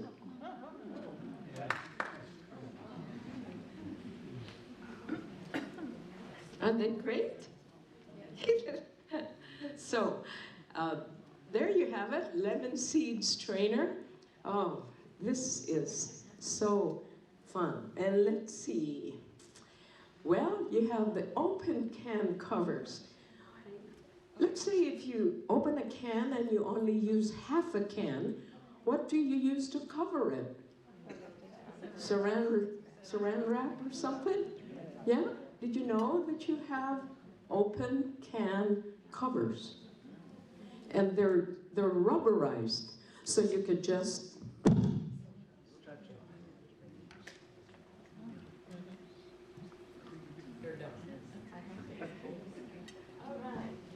Oh. He's dead again. And now you see a garlic shredder. What do we do without garlic? Right? Garlic is so important for us in the sense of flavors and all. Well,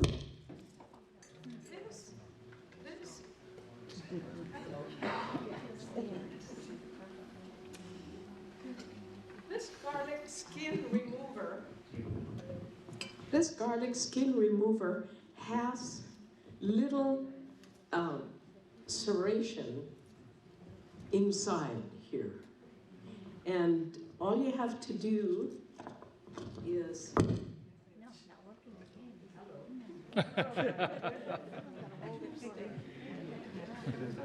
all you have to do is squeeze it or just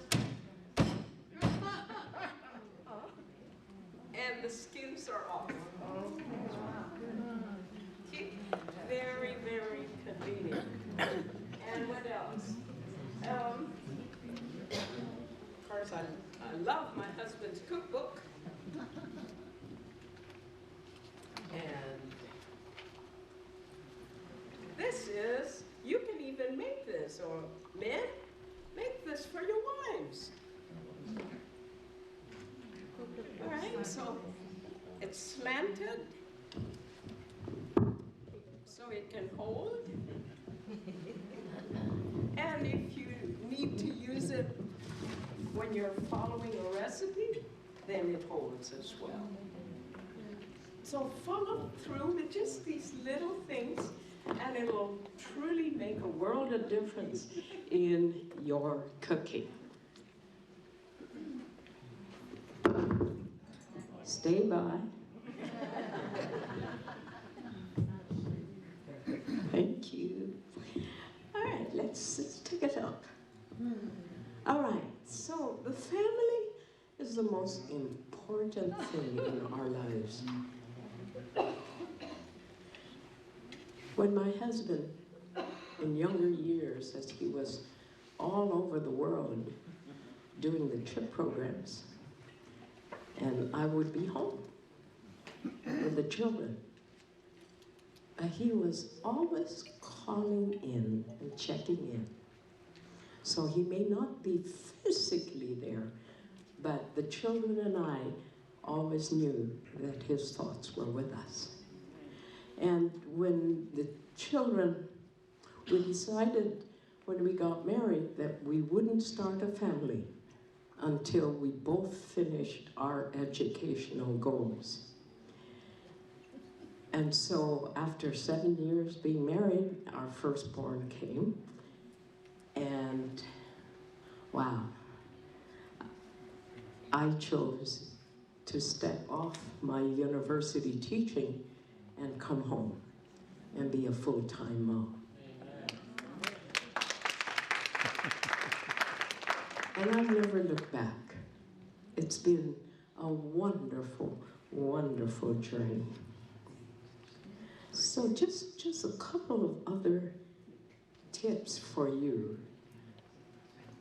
If you take out your banana peel, the inside part of your banana, you could use to shine your houseplants.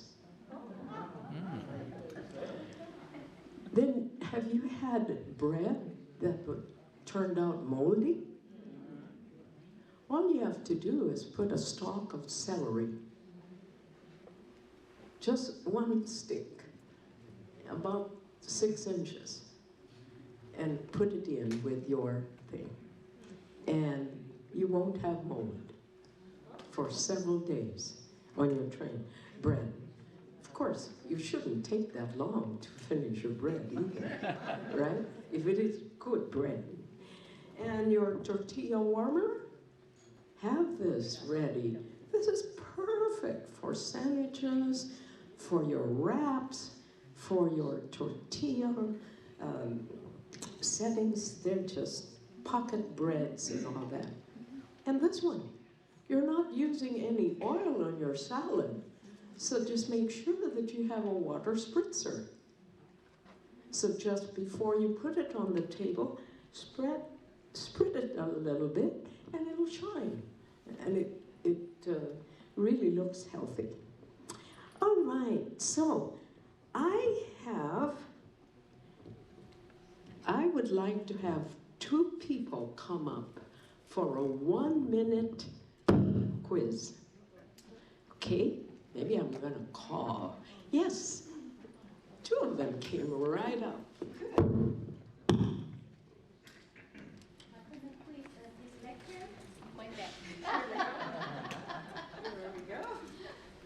Here we go. All right. You may sit if you want to feel more comfortable. Okay. All right. I'm going to give to one of these ladies who writes the most in 1 minute. Lorraine, are you going to stopwatch us? 1 minute, okay? You know what this is? This is a soup ladle holder. So you take your soup and just put it here. It doesn't drip anywhere else, okay? And you can, of course, use your spoon as well. So here we go. Ready? You know what to do, right? Yeah. Write as many mini tools that you learned today in 1 minute.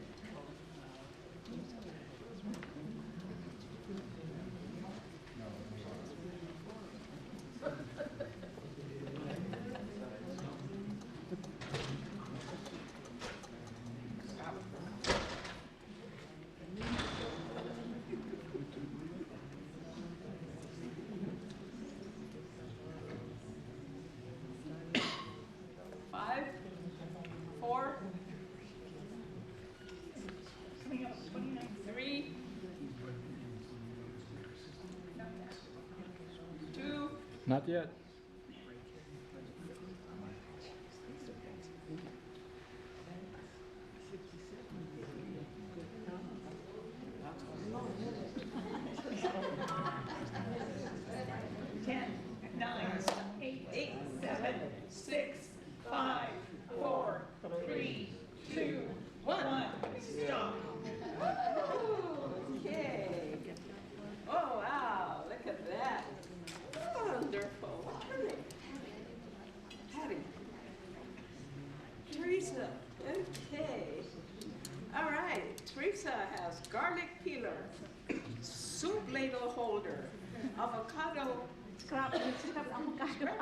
Measurement cups, crock pot,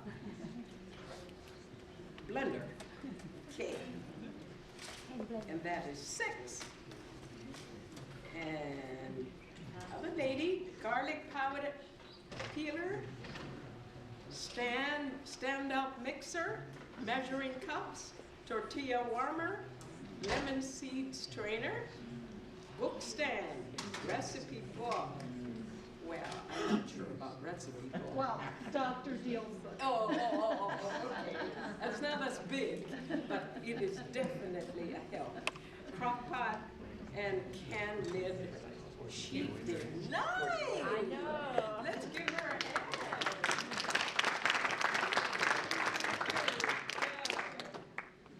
All right, Patty. Thank you so much. You're very welcome. God bless. So, God bless you all. All of us are continuing to aim to have the best of health, and I wish you God's blessing. And remember, we can always ask the Lord, for He is our strength when we need it. God bless you. To know that the Philippines is known for 7,000 islands with many, many languages, with lots of sugar production, with lots of coconut production, and they have pearls that are being exported, valuable pearls. And I want you to know that you met one of the living pearls in my life today.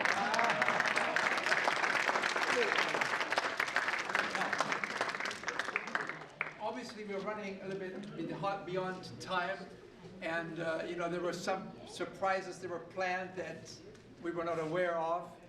There were lovely surprises, and it creates a family feeling here, doesn't it? So we hope that you will forgive us if we're going a bit overtime today. It's going to be our longest session, and we're hoping to have it done by 6, but chances are that probably we go to about 6:20, 6:30. Because we want you to get up now, get some exercise, walk to the table back there, and pick up your groats. You know what groats are? That's your breakfast cereal for tomorrow morning. Okay? Groats. And your laboratory test, your evaluations are there, the test results. Please come back here. I explain it to you in a minute. Bring them back in here. Let's get the groups.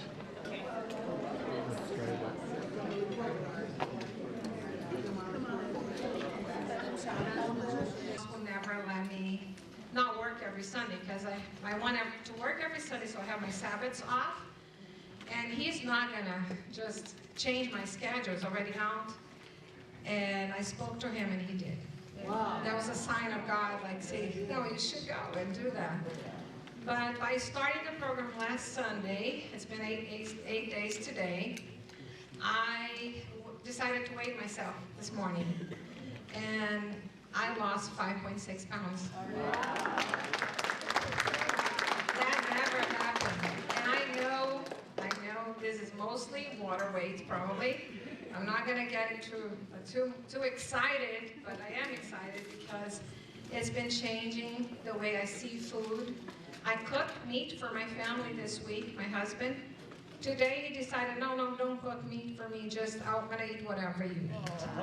And he is in need of change also, but he told me last week, don't bother your partner. Do not be a pain and keep telling him what to do. Just do it yourself. And so I'm here just as nervous as I am to talk to you. I just want to tell you that I'm really glad to be here. And I can't wait to see what all of us can do at the end of this program. Thank you. Thank you very much. Listen, folks, carnivores from Brazil can do it. You can do it too. Thank you. Thanks for being so flexible. The whole evening has to be flexible because we have all kinds of surprises here tonight. One of them was you to give a little speech here. Thank you so much.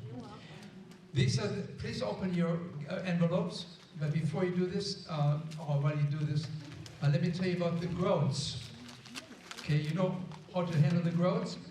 You have one little bag that's enough for one person for your breakfast. It's a pretty big breakfast actually. And what you do, you put it into your crock pot. Ideally you have a crock pot. Nobody should live without a crock pot. It's a big time saver. Crock pot is ideal.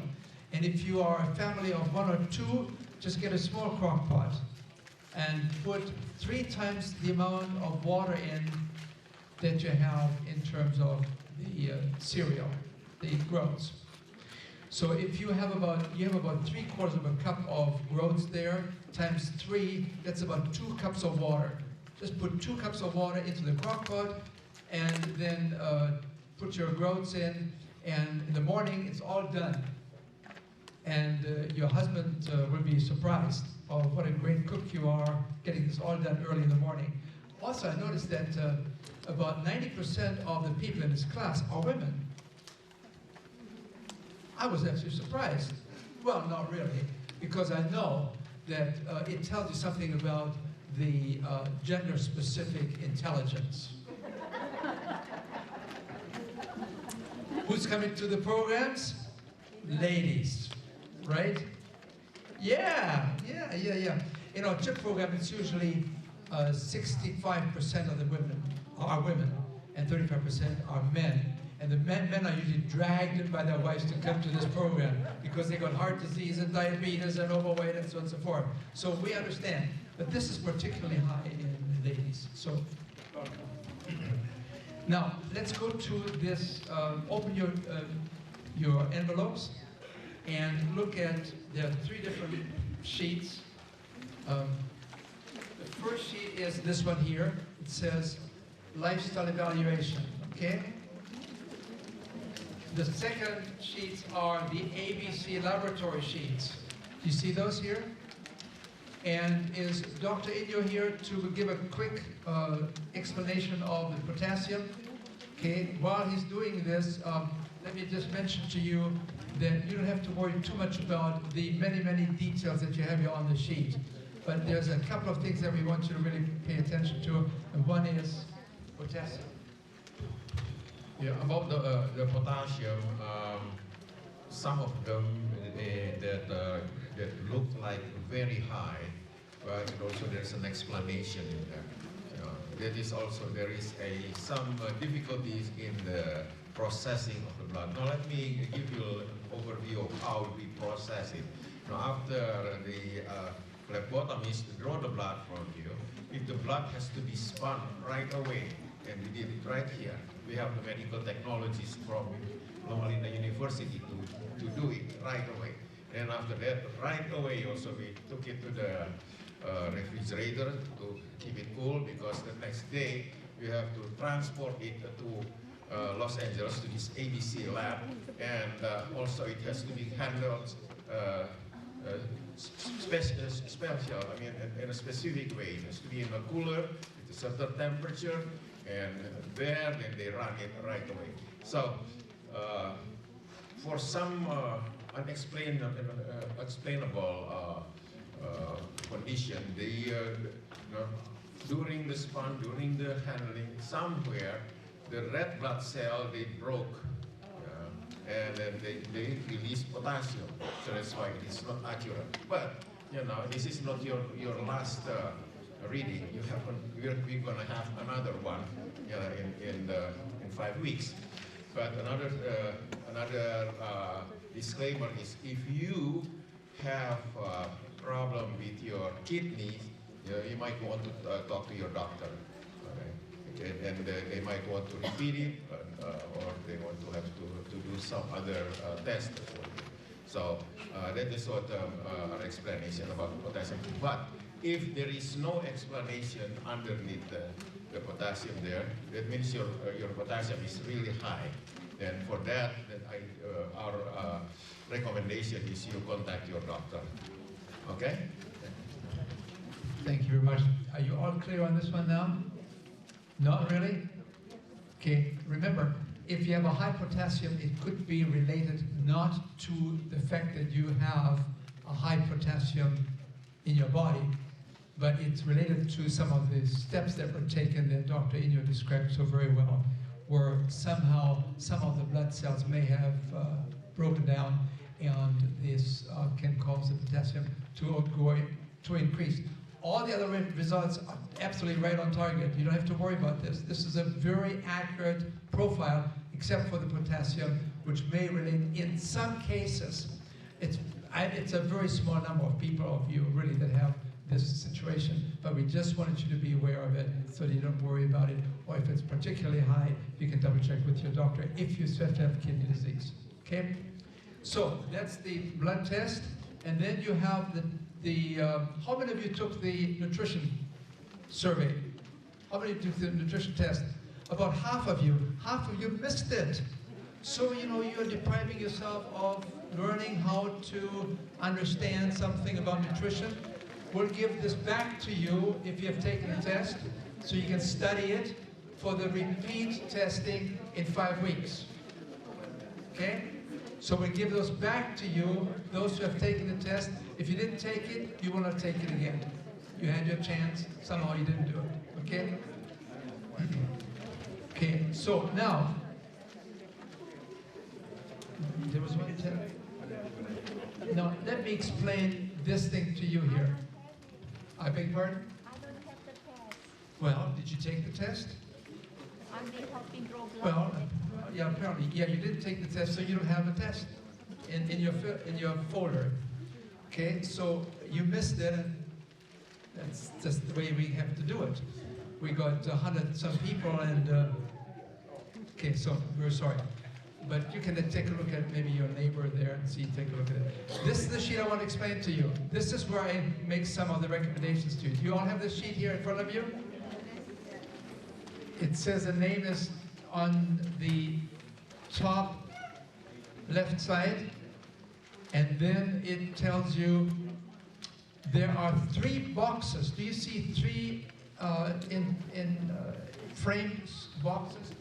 1, 2, 3. 1, 2, 3. You all see this? Okay, the first box talks about diet. The second box talks about rest and stress.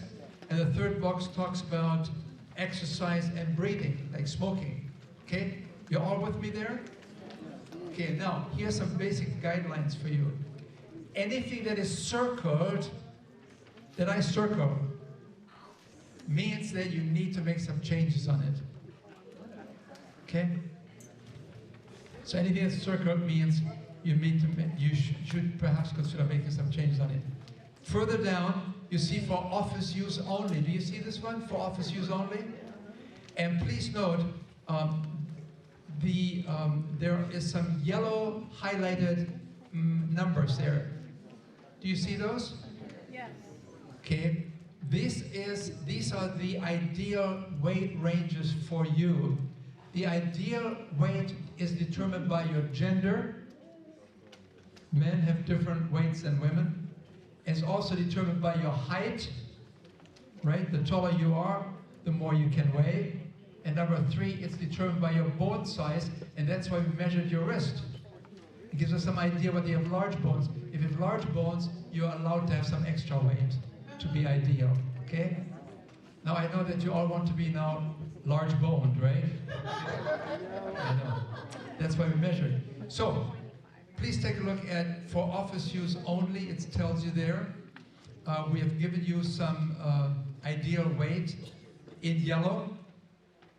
Okay? The other one that you see there is usually a weight range that is given by Google.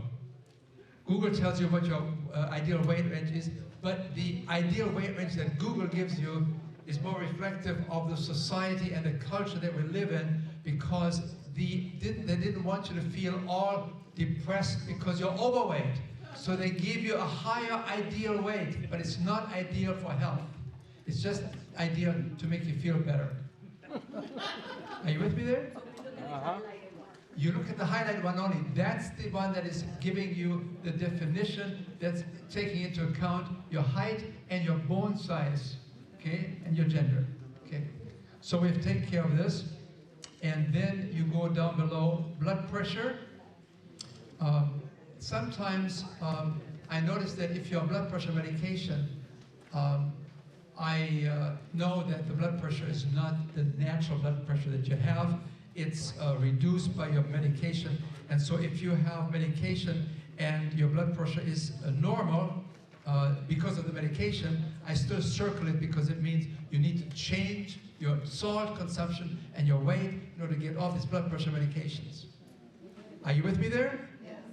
Okay. And the same is true for cholesterol. If you're on cholesterol medication, that means you may have very low cholesterol, but it's not the real true cholesterol that is going to affect your heart. Are you with me there? The only way to have your heart and your coronary arteries and all the arteries in your system to begin the reversal of atherosclerosis, it only happens when you lower your cholesterol with diet. Only a dietary reduction will actually provide you with the assurance that you can open up the coronary arteries that are narrowed down, hardened, and not giving you enough blood flow. So is that very clear?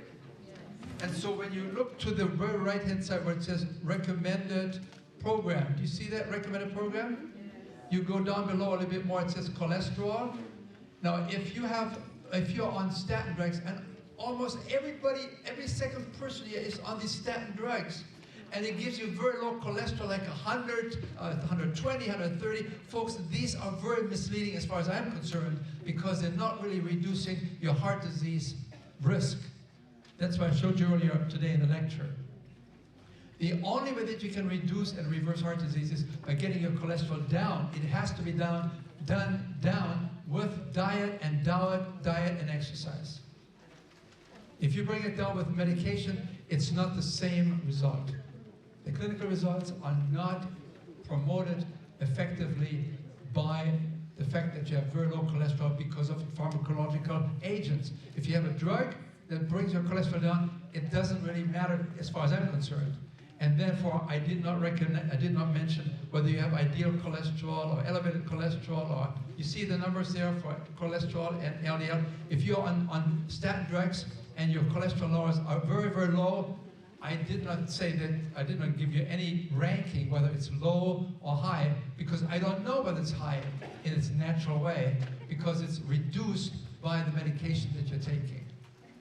So the medication gives you a false sense of security. Yes? If you talk to your doctor... I beg your pardon? If I talk to my doctor and take me off the statin, will it affect the next... Oh, yes. If you're talking to your physician, if you're talking to your physician and you say, doctor, you know, I really am following a very special lifestyle medicine program, and I'm making some lifestyle changes, could you test you will have the blood test done again in 5 weeks, right? So you will know for sure. But if you want to get off the medication, you need to talk to your doctor or talk to the nurse. And you need to say, would you be willing to maybe cut my statin drugs in half because I want to do it with diet, and can you work with me? Don't tell the physician what to do. That doesn't work very well. But say, would you be willing to work with me? I want to really make this an effort. Hello? Hello? Listen. And you can expect, when your physician lowers the statin drugs, your cholesterol will go up. Because remember, the cholesterol goes down by 20–30% just within a couple of weeks. And when you take off the medication, it goes up. And it gives you then the more realistic, natural, physiological cholesterol that your body really has. Okay? So, but don't get too worried about this. When your cholesterol goes up because you're taking the medication down, it's okay. Because after 3, 4, 5 weeks, the diet will probably cut in and take over what the medicine did before. In most cases, okay? Sometimes you may need the medication and the diet. But in most cases, you will probably need less medication because the diet will take over as a therapeutic agent. Are we all clear on this one? Yeah. Yes. So when do you want us to... I beg your pardon? When do you want us to see the doctor to reduce the medication? Oh, see the doctor after the program is over. Yeah. See the doctor. Yeah. And say, I have done these kind of things here in this program, and you should, even though, but please remember, when you're on medication and your blood cholesterol is now 100 or 110, 120, very, very, very low, chances are that the diet will not reduce it any further. Because once you reach a very low cholesterol, the body is no longer responding to the dietary needs. Okay, so be aware of this. So we'll be talking about that in 5 weeks. Okay. We're coming out to the last portion here, the left lower corner where it says results of blood test. And the first thing you see there is your blood sugar, right? The next one is your cholesterol. And then you have, what is it? LDL cholesterol, HDL cholesterol, and so on. You see them all there. And this is all explained to you in your ring binder. Have you had a chance to look at your ring binder? Yes. Here. This is the second yellow sheet that you have there. There's a yellow divider sheet. And when you go to the second yellow divider sheet, right afterwards, right following this, you see all the explanations that we're using. Let me just tell you what it is. It says here, understanding and reversing molecular diseases. Let me see.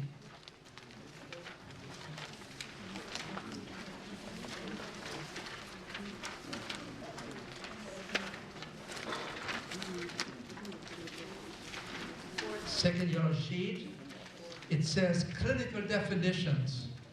And there we explain to you what many of the foremost scientists in the lifestyle medicine movement have pretty much agreed on, and that is, you see, the underweight is anything where you are 10% below your ideal weight.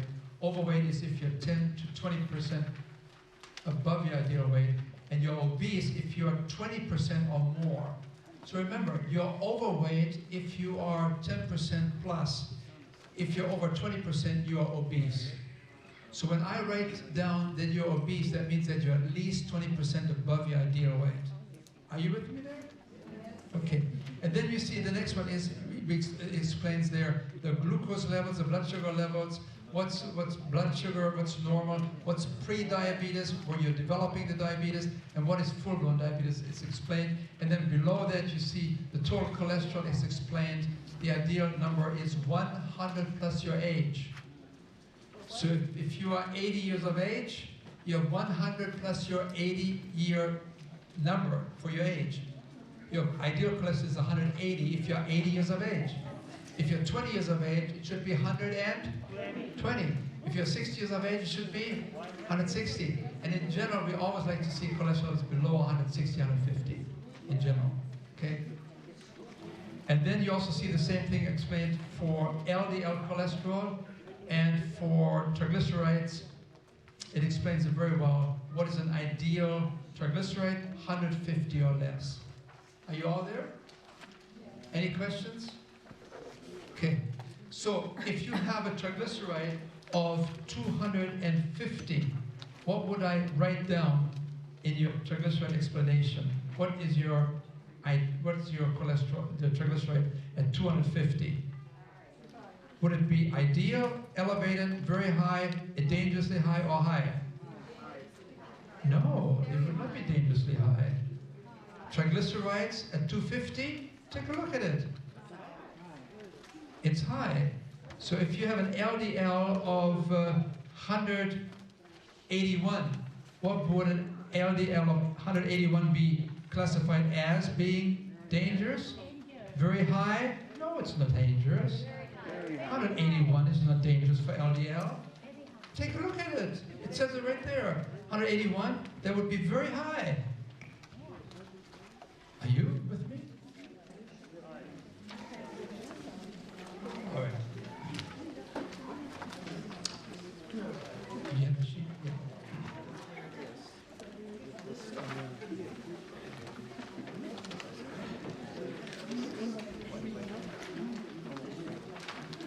So now, there's one column left, and that's on the middle column at the bottom that says recommendations to improve your health based on tests and health history above.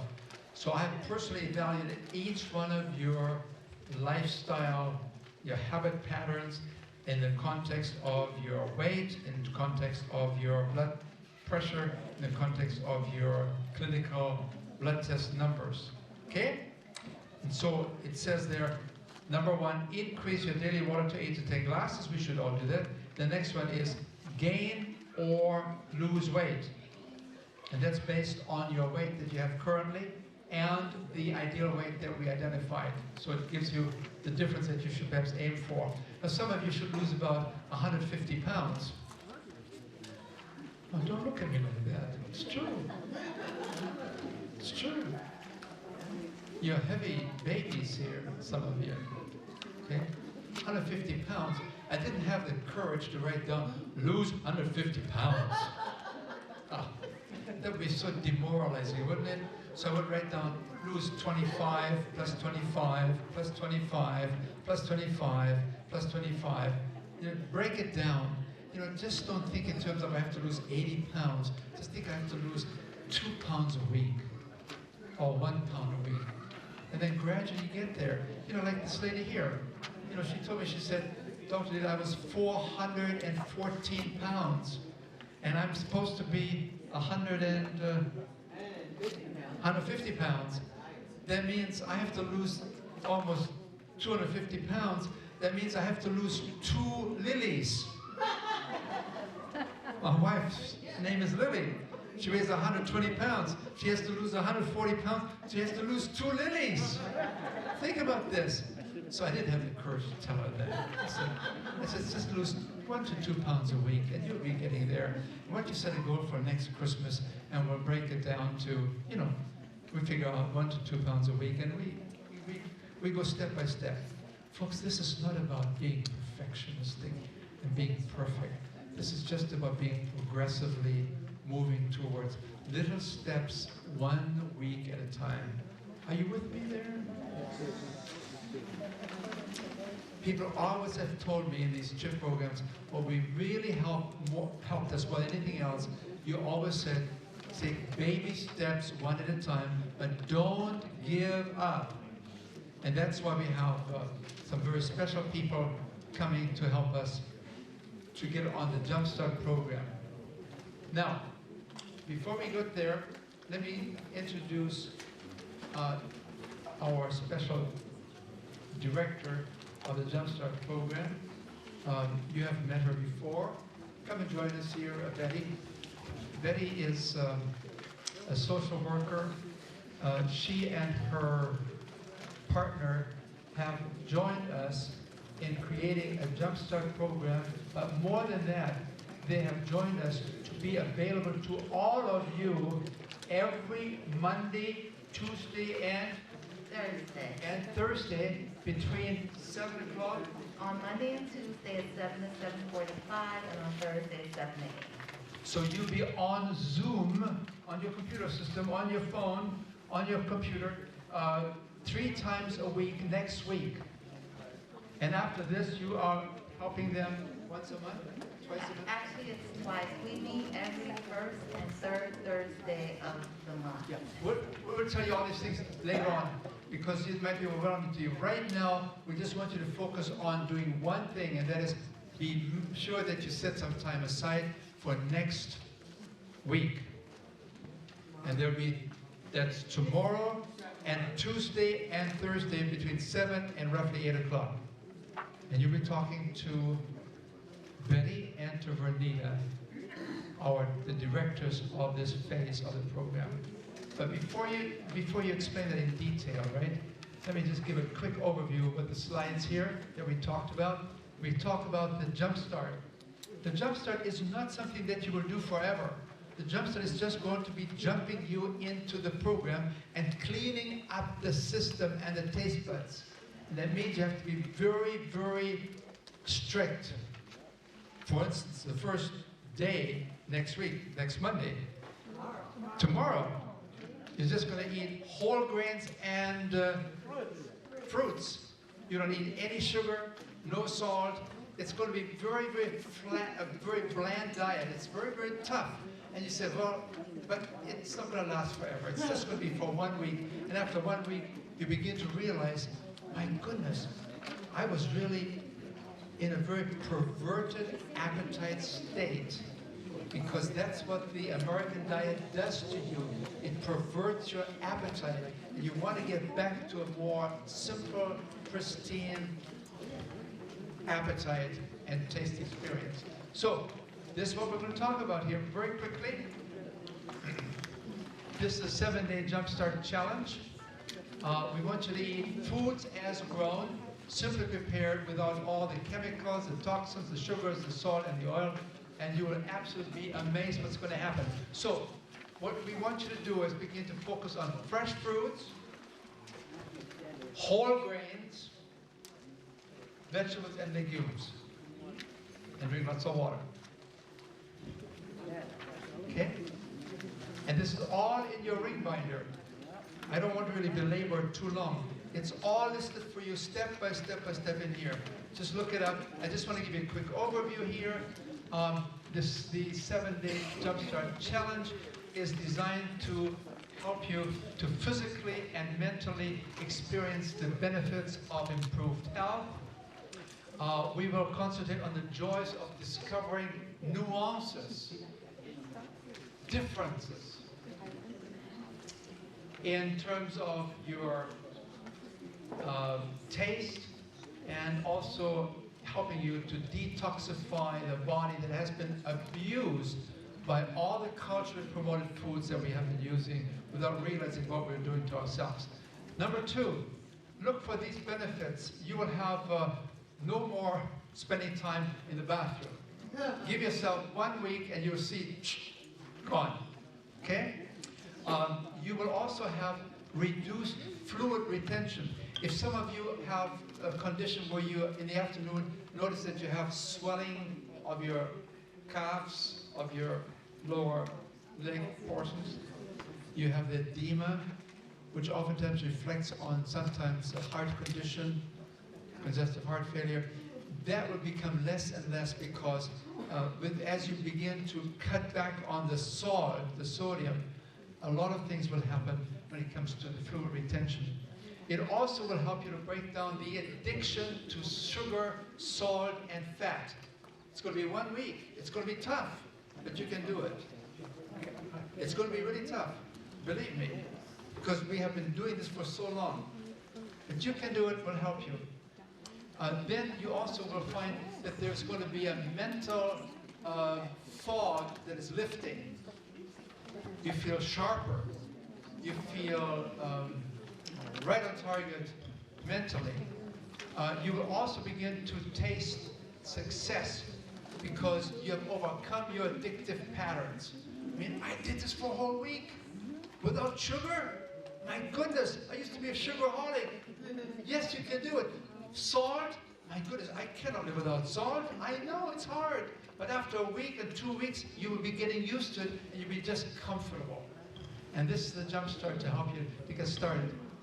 We already talked about the mental fog will be lifting, and you will also begin to sense as a victory, that you have become victorious over your habit patterns that are so deeply ingrained that you think, I cannot do this. Yes, you can.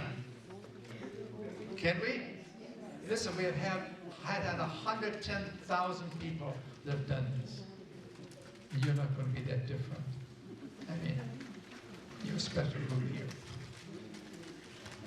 And so, as I'm going to turn this over to Betty, let me also mention to you that some of you will experience some withdrawal syndrome. Because when you're addicted to these foods, and all of a sudden they're not there, you feel anxious, you feel jittery, particularly if you are using caffeine. If you're using, if you have a cup of coffee a day, I don't really worry too much about it, but if you have 2, 3, 4, 5 cups of coffee or caffeine substances a week, you're going to be in big trouble if you quit all at once. And so we want you to reduce the caffeine step by step by step. If you're taking 5 cups, go to 4 cups, go to 3 cups, go to 2 cups, go to 1 cup. Otherwise, you'll have this withdrawal. But if you do it slowly, you're going to be okay. You won't have the headaches that other people have sometimes when they make these quick withdrawals. Yes, any questions? Any questions here? Yes. On one of the... Gord, what's the question? Okay, on one of the things on the blood test, it says sodium. Yes. On the blood, and mine says a little bit low, but of course I got high blood pressure too, so that means no sodium. So is there a connection between? No, that sodium in your blood level is different from the sodium that you can take in. Okay, it's different. Very good question. Anybody else? Yes. Teresa. Yeah, the jumpstart. Can you eat bread? Can you eat bread? Did we give you some bread? What bread did we give you? Did we give you Wonder Bread? No. What did we give you? Did you pick up a loaf of bread? I have it sit in the freezer. Wow. They want you to eat bread, but not the first day. It's on the program when bread is being introduced. So save your bread until I think Wednesday or Thursday. It's all in the program. Just put it in the freezer for 2, 3, 4 days, and you'll be just fine. Okay? And use it plentifully when it's on the program. You don't have to worry about gaining weight with bread. Not with Ezekiel 4:9 bread. This is high fiber food. It has no flour. Okay? So you have the finest bread in the country, and this bread is being sold all over the country. There are 5 big manufacturing plants all over the country. It's one of the best breads that I know of. Okay? Oh, you can find it in every store, in most stores. Stater Brothers has it, Clark's has it, most large stores have it. What about the groats? The groats you can find at La Sierra University Market. Okay? You can also, if you don't want to go there, you can go to Clark's and you can say, I'd like to have some groats, and they will tell you, well, sorry lady, we don't have groats here, not yet. I know Dr. Diehl was here, he bought 50 pounds. But, and you know, of course I distributed that to you here, right? But they will tell you, but we can order 25 pounds for you. I mean, that will last you a long time, okay? Loma Market has it? It does? No. Really? Groats? Not oats, groats. Okay, good. Did you all hear this? Loma University, Loma Market has groats. I didn't know this. I didn't have to buy 50 pounds. Okay. All right. Okay, we're ready now to take over the evening for the last 20, 30 minutes. Betty, tell us what we need to do to get on the Jumpstart program. Dr. Diehl. Hello, everyone. It's so nice to be here. You know, before I talk to you about the Jumpstart, Dr. Diehl had asked me just to share a little bit about my story with you. Some of you may have heard it before, but for those of you who haven't, I used to be 256 pounds. 256. I was So you lost the Libby too, right? yeah. Yeah. How did you do that? Well, first it started off for myself as a medical intervention. So I went to my doctor and I decided that I was going to have gastric bypass surgery. But if you know anyone who's ever had gastric bypass surgery, it is not a cure. You still have to take good care of yourself. You have to eat healthy. Unfortunately for me, I started drifting into those old habit patterns. And I just started gaining weight back. And so I'm grateful to have learned this information that you're learning because it helped transform my life and my weight. So I lost that extra weight and I've been able to maintain it. So at one time I used to wear a size 24. And so, yeah, so I thank God. I thank God. It's a size 8. Yeah, yeah.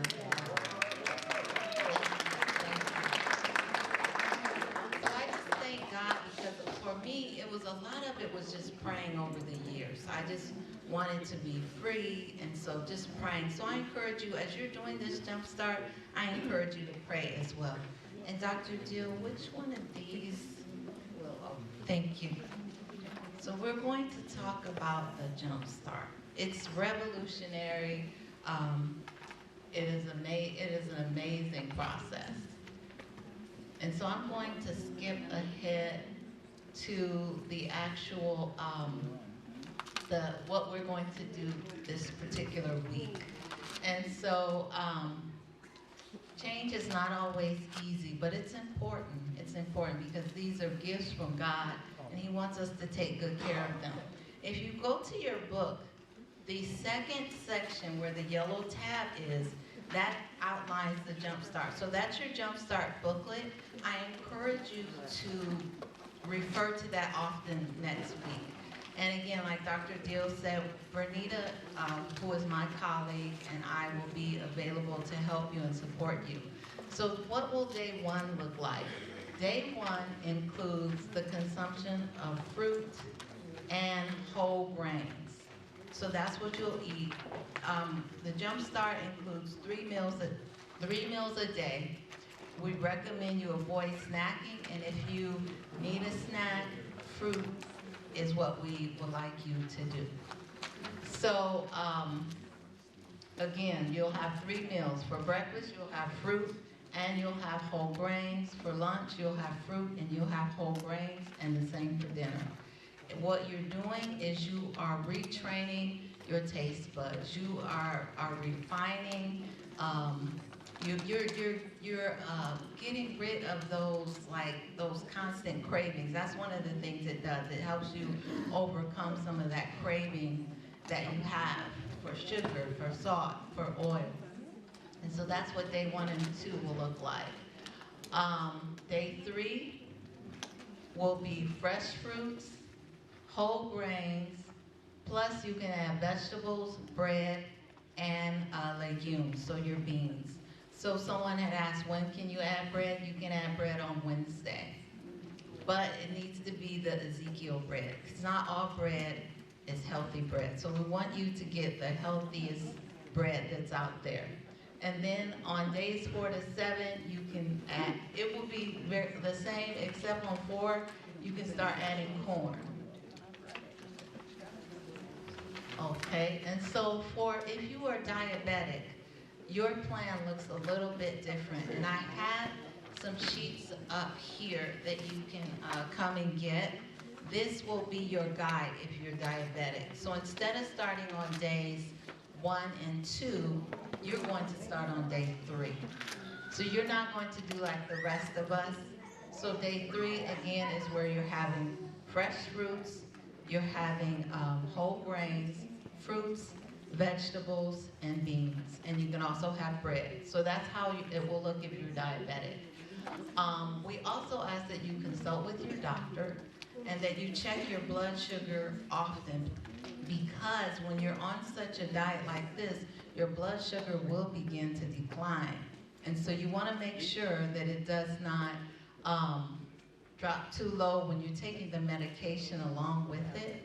So that's very key, that you are monitoring that and in contact with your doctor or your nurse. Like it says here, do not use refined starches like white flour. Use starchy foods like unrefined grain, whole grains, like rolled oats, barley, Ezekiel bread. And no fruit juices, no dried fruits. And let's see, daily lots of beans and lentils as well. And also add 1/4 of a cup of nuts or ground flaxseed. So I brought a couple things just to show you as well.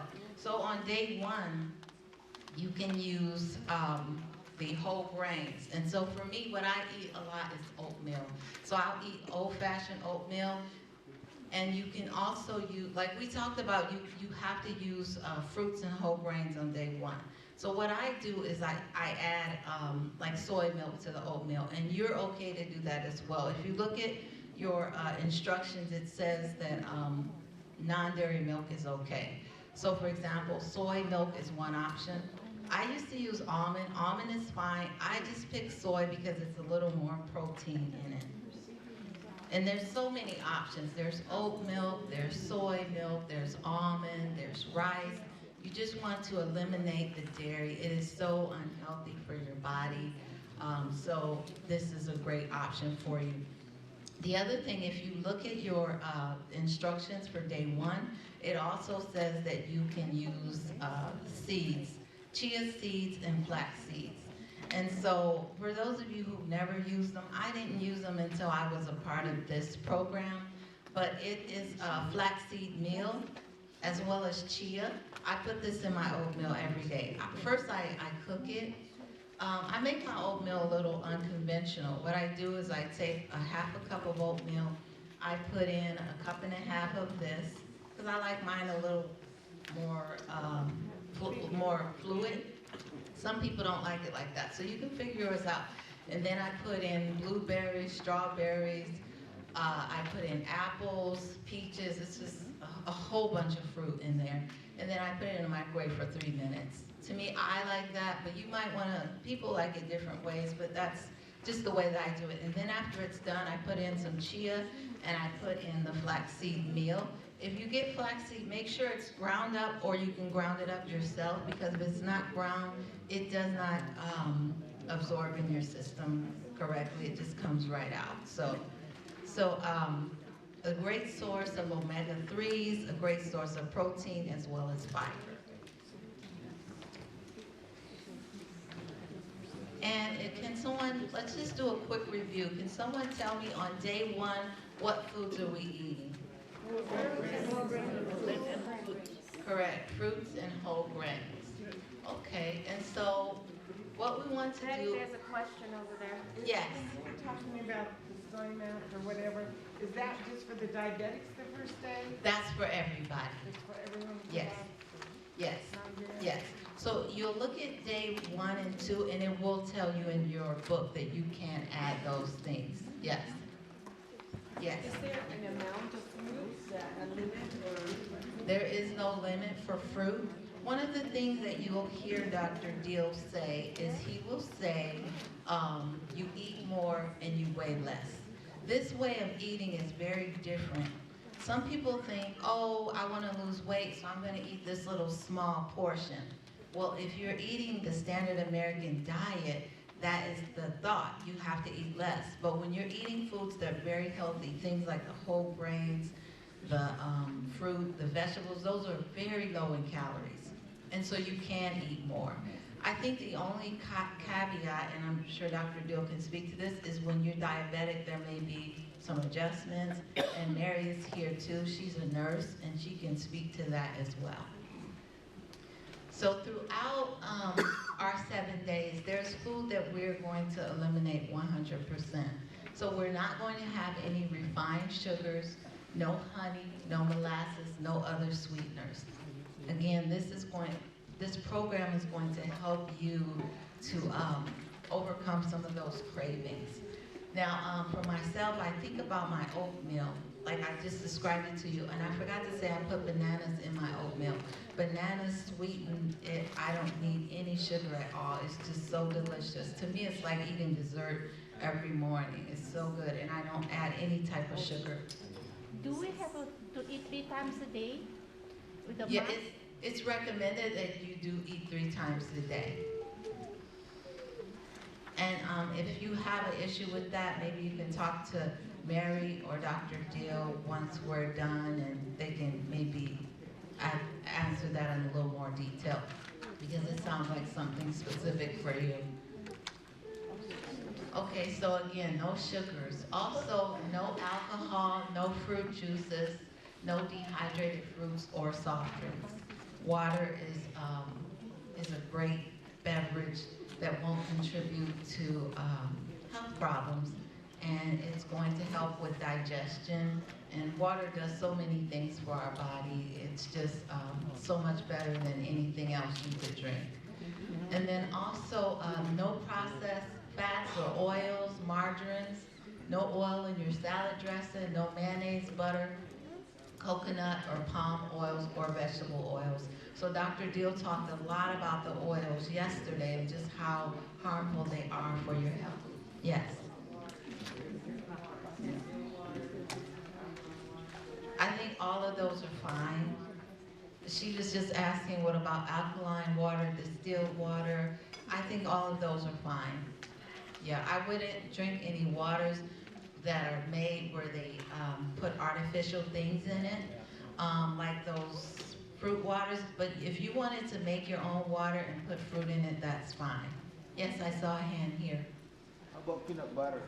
Peanut butter isn't allowed during the jump start, but afterwards, make sure that you select something with not a bunch of chemicals and ingredients in it. Yeah. So during the jump start, it's all about resetting our body, you know, making a way for you to change your lifestyle. And I know sometimes it's difficult. Lifestyle change is difficult, but it's worth it.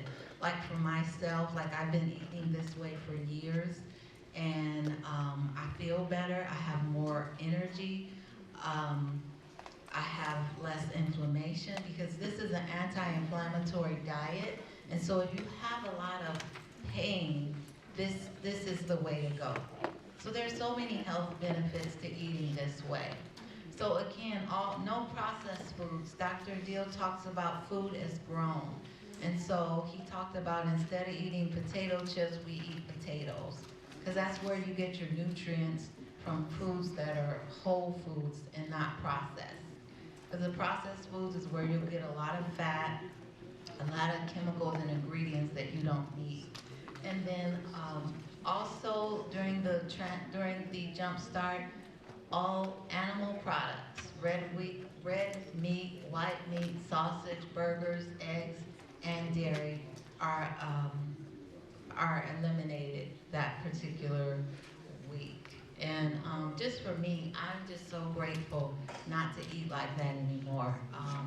That's how I became 256 pounds, eating a lot of sugar, eating a lot of burgers, fries, all of that stuff. Okay, and then so Dr. Diehl talked a little bit about caffeine.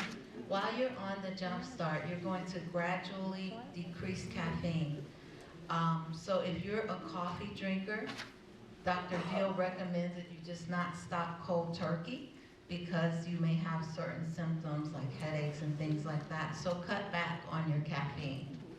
Next, eliminate salt. Instead, season your food with onion, garlic. There's a lot of also, Mrs. Dash has a lot of different non-salt seasonings that you can take advantage of. Then there's things like ginger, coriander, cumin, curry. And so there's so much out there that you can use instead. And then I mentioned this briefly, is it's recommended during this time that you not snack between meals. And when you're hungry, try drinking a glass of water. Because sometimes we think it's hunger, but it's really thirst. And I found that to work for myself. And another thing too, when you're on the program next week, you may say, oh, I just ate, but I'm hungry. For me, when I've done this before, I realize it's not that I'm hungry, it's just that I have a habit of not eating 3 meals a day. And so sometimes us wanting to eat is more habit than it is hunger. So just pay attention to your body and just stick in there. I believe wholeheartedly in prayer, and so, you know, seek God because He wants you to be healthy. So pray through this process. Let's see here. Okay, and so as Dr. Diehl said, I'm Betty, and Bernita, she was here a few times before, but she'll be joining us on Zoom, and so we are the support team for the Jumpstart program. And so our goal is to be here to help support you, to give you encouragement, to give you also information, and just to support each other. And the more support that you have, it increases your likelihood of being successful. Betty, there's a question on the thing. Yes. Will we get the Zoom link? Yes, I do. And actually the Zoom link is on one of the later slides. And so you will see that. Plus I do have handouts. And if you're someone who's never used Zoom, or you're not really computer literate, or you really struggle and you don't have it on your phone, see me. My sister and I will help you to upload it on your phone to make it a little bit easier for you. But these handouts are here as well. I only have about 20. So, you know, if you need it, take it. But if not, you can take the picture. And so, just to let you know, we will start tomorrow, Monday, January 30th through Sunday, February 5th. Yes. Could you go back to the previous slide because I didn't catch it? Okay, which? About the Zoom? Okay, actually we have another one. I apologize because I'm having trouble going backwards. Let me see. Oh, there it goes. Okay. I'll show you, there will be another slide regarding the Zoom link. But again, we're starting tomorrow. Yes. I had been told that the microwave kills the nutrients in the food. Is that true or not? You know, I don't know a whole lot about that. Okay, the medical panel will talk about that.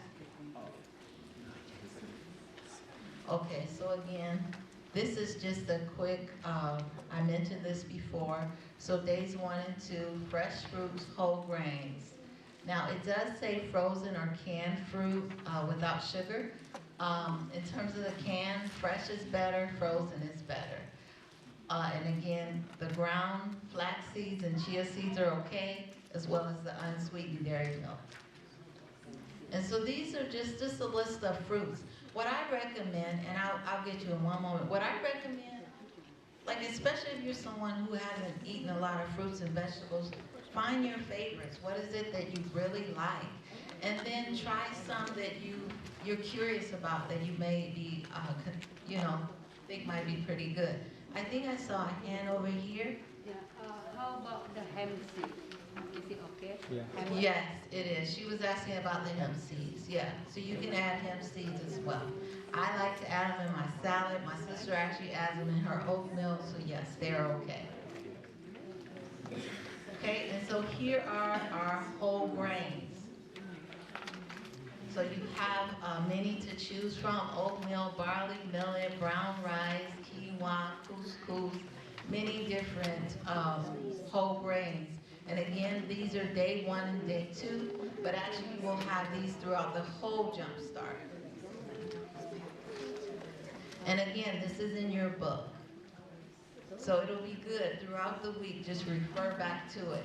So what is day 3? We talked about day 3. Can someone tell me what day 3 will include? Vegetable and bread. Okay, yes. So it's the same as day 1 and 2, but you're adding vegetables and you can add your bread. And you know what, beans aren't on there, but day 3 you can also add beans. Okay. Did I hear a question? What do you put on your bread? Actually, I put nothing on my bread. But you can't, you know what you can do? You can put like bananas on it, and even like avocado is day 4. No sugar access. Yeah, you could do that. Wait, I'm confused now. Day 1 and 2, they say only fresh fruit, any fruit. Yes. Day 1 is only fruits and whole grains, so it's 2 items. We're on day 3.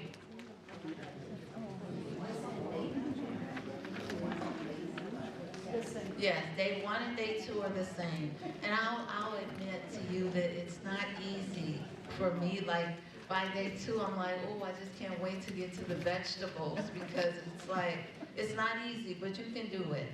So, so day 3, in addition to your fruits, your whole grains, you're going to add vegetables.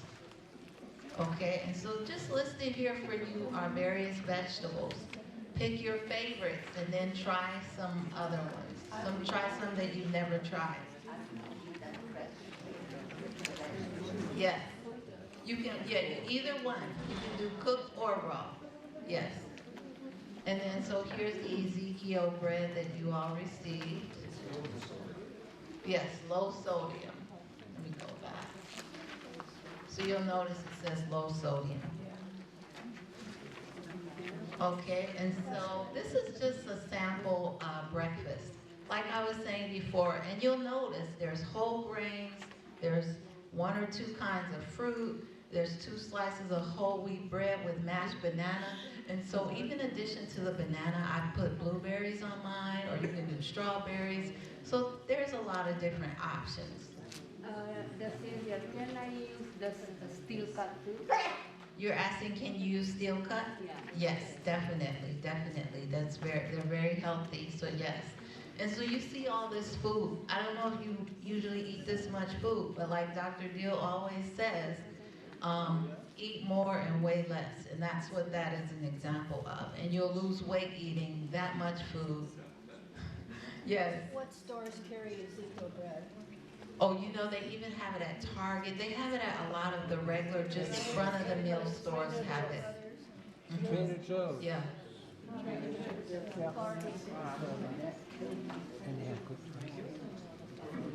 Okay, and so you'll see here, this is just a sample lunch. Like it could be a salad, or you could just have vegetables, cooked, lima beans, any form of beans, a baked potato with chives, salsa, or lentil soup. And so things like a baked potato is very healthy, but it's often made unhealthy when people put things on it. So right now you're learning a new way of eating, and really you'll come to like this way of eating. It really is not only good for you, but it's also delicious. And a sample dinner may be a fresh vegetable stew, some unsalted rye crackers and toasted bread, or you may have a fruit plate.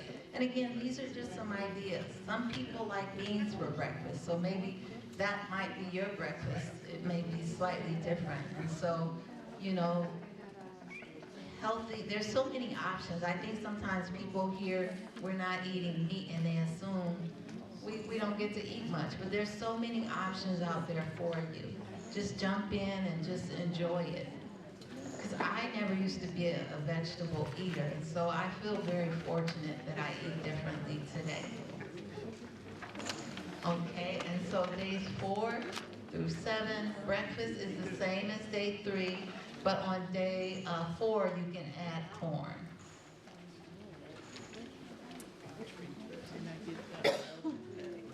And then on day 4 you can also add avocado, a fourth of an avocado. But make sure, like if you're someone who is really trying to lose weight, minimize the avocado because it is higher in fat.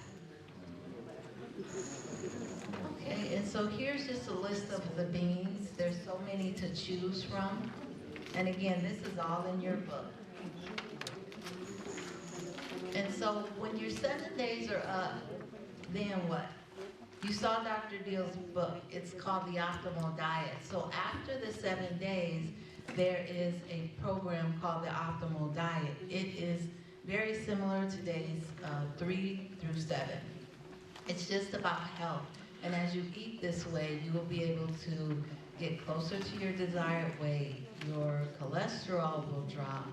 Your blood pressure will normalize. And so you will like the results. So just give it your all, give it your heart, and you will be amazed. You'll be amazed. And so I'm going to turn it over now to Dr. Diehl. I look forward to working with all of you. Let's see here. I don't see the slide with the jump start. Okay, so you know what? Let me, I'm just going to hold this up. We had a slide on there with the jump start. Let's see, I'm trying to figure out the best way to. We can pass a couple and pass it around. Yes, okay. All right, thank you.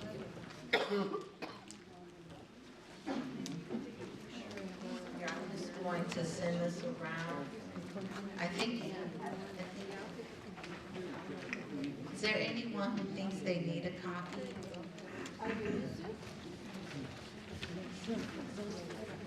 Yeah.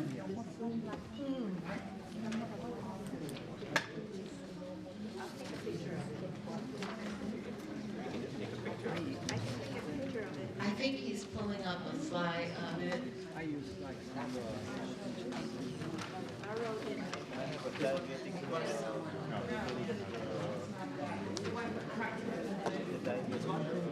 It's another one.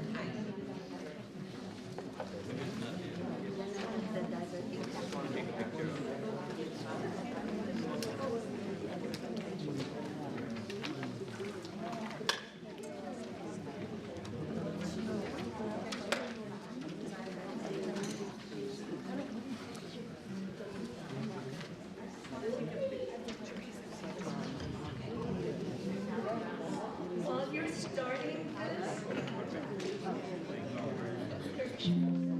are there any people that have some food allergies? You do? What food allergy?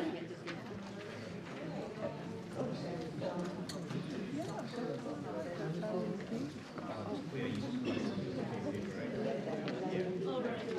At least you can revise and see what you can do. Yeah. You're okay. All right. And for those that are diabetic, you want to raise your hand? Okay. You're going to pick up the sheet for diabetes on the diabetic. Okay. And you can follow that. Yeah. So you can. Oh, yeah, perfect. Yeah. If you're diabetic, raise your hand. Diabetic. Diabetic.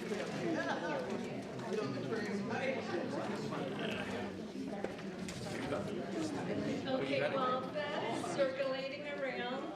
If you're going to be on Zoom, I will be there to kind of direct you and everything, so just follow what is suggested. For those that are diabetic, your fruits of choice will be apples, pears, peaches, and any type of berries. All right? Yeah, no. Yes. Yeah. And of course, no bananas for the diabetics. All right. In general, if you're diabetics, please remember that diabetes is not so much related to the sugar intake as you have been told for decades. But diabetes is largely a function of excessive fats, oil, and grease, which causes you to gain weight. And it's a weight gain that is pushing the diabetes to higher and higher levels. So just don't worry about some 3 fruits a day as diabetics. You don't have to worry about it, especially if you add some whole grains with a lot of fiber with it. The fiber will take care of all of these things. Yes, Paul, any questions? Okay. I wanted to give you 2 more points to think about before you go home. Number 1 is, we all took your pulse, your heart rate, and you probably thought, why are we doing this? Because we know that the higher the pulse rate, the shorter your lifespan. Think about that. When you have a slow heart rate, like when you look at tennis players, national tennis players, I have one of my tennis players in my program. I asked him, I said, Mr. Agassi, what is your heart rate when you wake up in the morning? He said, sir, it's 32 beats a minute. And I said, during the daytime, how high does it go? Oh, to about 40, that's it. Now, some of you folks have heart rates of 80 to 100 beats a minute. Do you know what that means? Your heart is beating like a little Fiat, wearing out the body. When you have a slow heart rate, it's like a diesel Mercedes. Very efficiently beating. The heart is working very effectively, very good stroke volume. You want to have a low heart rate. And a low heart rate is directly determined by the amount of exercise that you do. And when you exercise, you drive your heart rate up to a target heart rate. And we'll talk about that when we talk about exercise. But so you bring your heart rate up to a higher level, but then ultimately, when it comes down, as you have finished your exercise, your heart rate begins to slow down, becomes more efficient. And, you know, like I used to have a heart rate of 54, 56. I'm not exercising as much now. I'm becoming an elderly gentleman. So, but it still is 58, 60, 62. So the more you exercise and more consistently you do it, the slower your heart rate, the better your outcome in terms of health and lifespan, yes? So we start with the exercise too tomorrow. Yeah, you can start with the exercise tomorrow, yeah. What we recommend is walking, okay? And don't overdo it. Just start a walking program. If you haven't walked very much, just walk for 15 minutes, and then the next week you go 25 minutes. And if some of you we haven't been to the gym for a while, why don't you begin to think about going to the gym again? And exercise there for 3-4 days, push the weights and so on. It's a great way to go. So we'll talk about that in more detail in a couple of weeks when we talk about how to exercise. Any other questions? So that was a question on pulse rate, yes? How much flaxseed? How much flaxseed? Oh, do you all know what flaxseed is? Yes. Okay, you always want to grind it, right? Okay, never use it as a whole because it goes right through the system. And you can pick it up later on again and recycle it.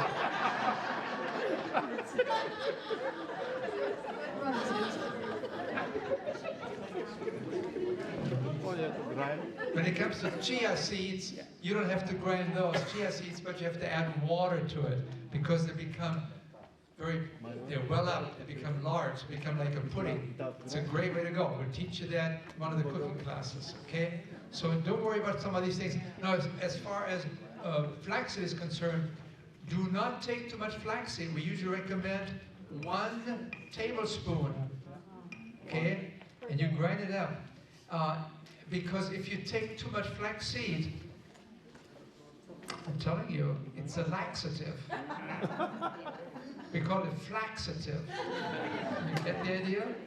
So you have to introduce the body gently towards a high fiber food, otherwise you're going to have diarrhea and all kinds of things. So be careful and follow the guidelines, gradually increasing flax. It's a very good question.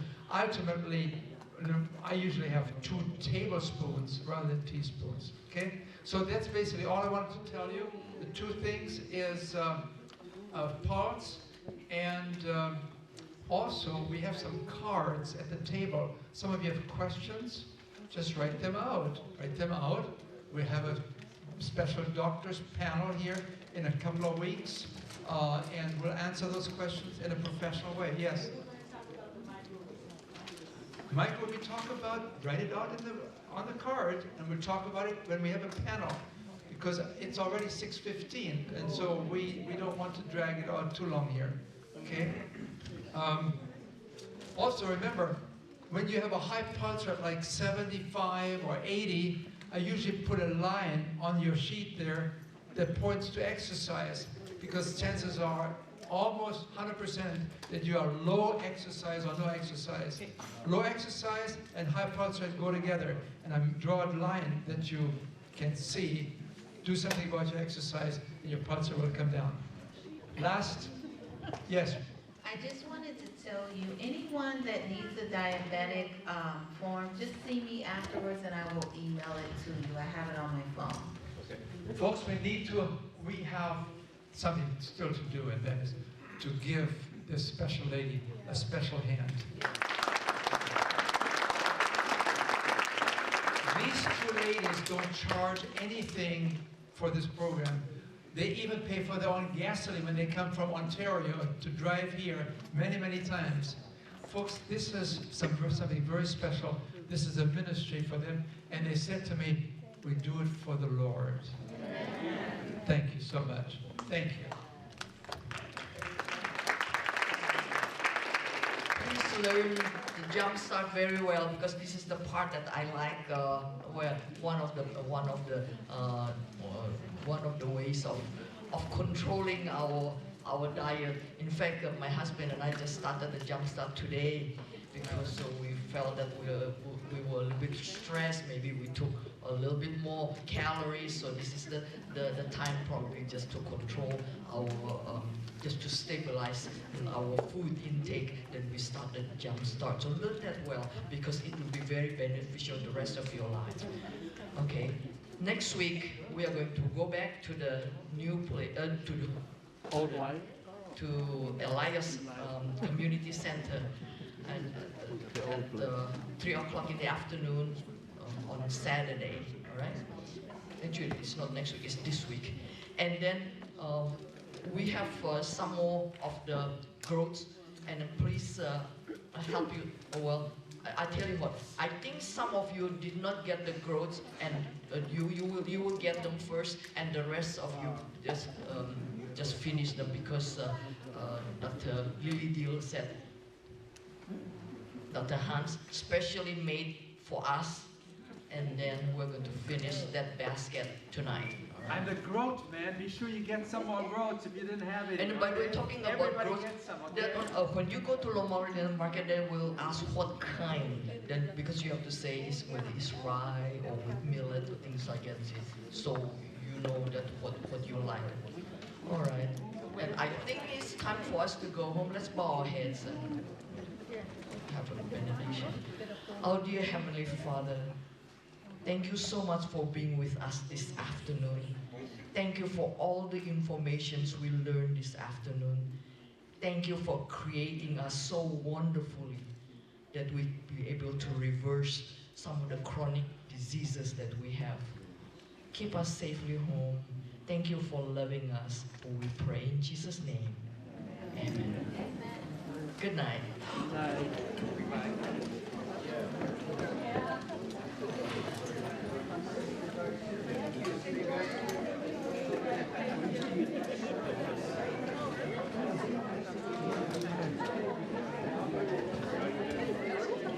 I'm admiring your camera.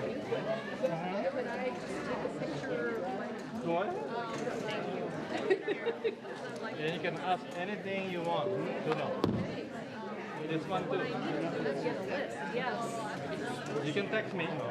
Thank you. Okay. Just finish on it. I'm getting ready to go off.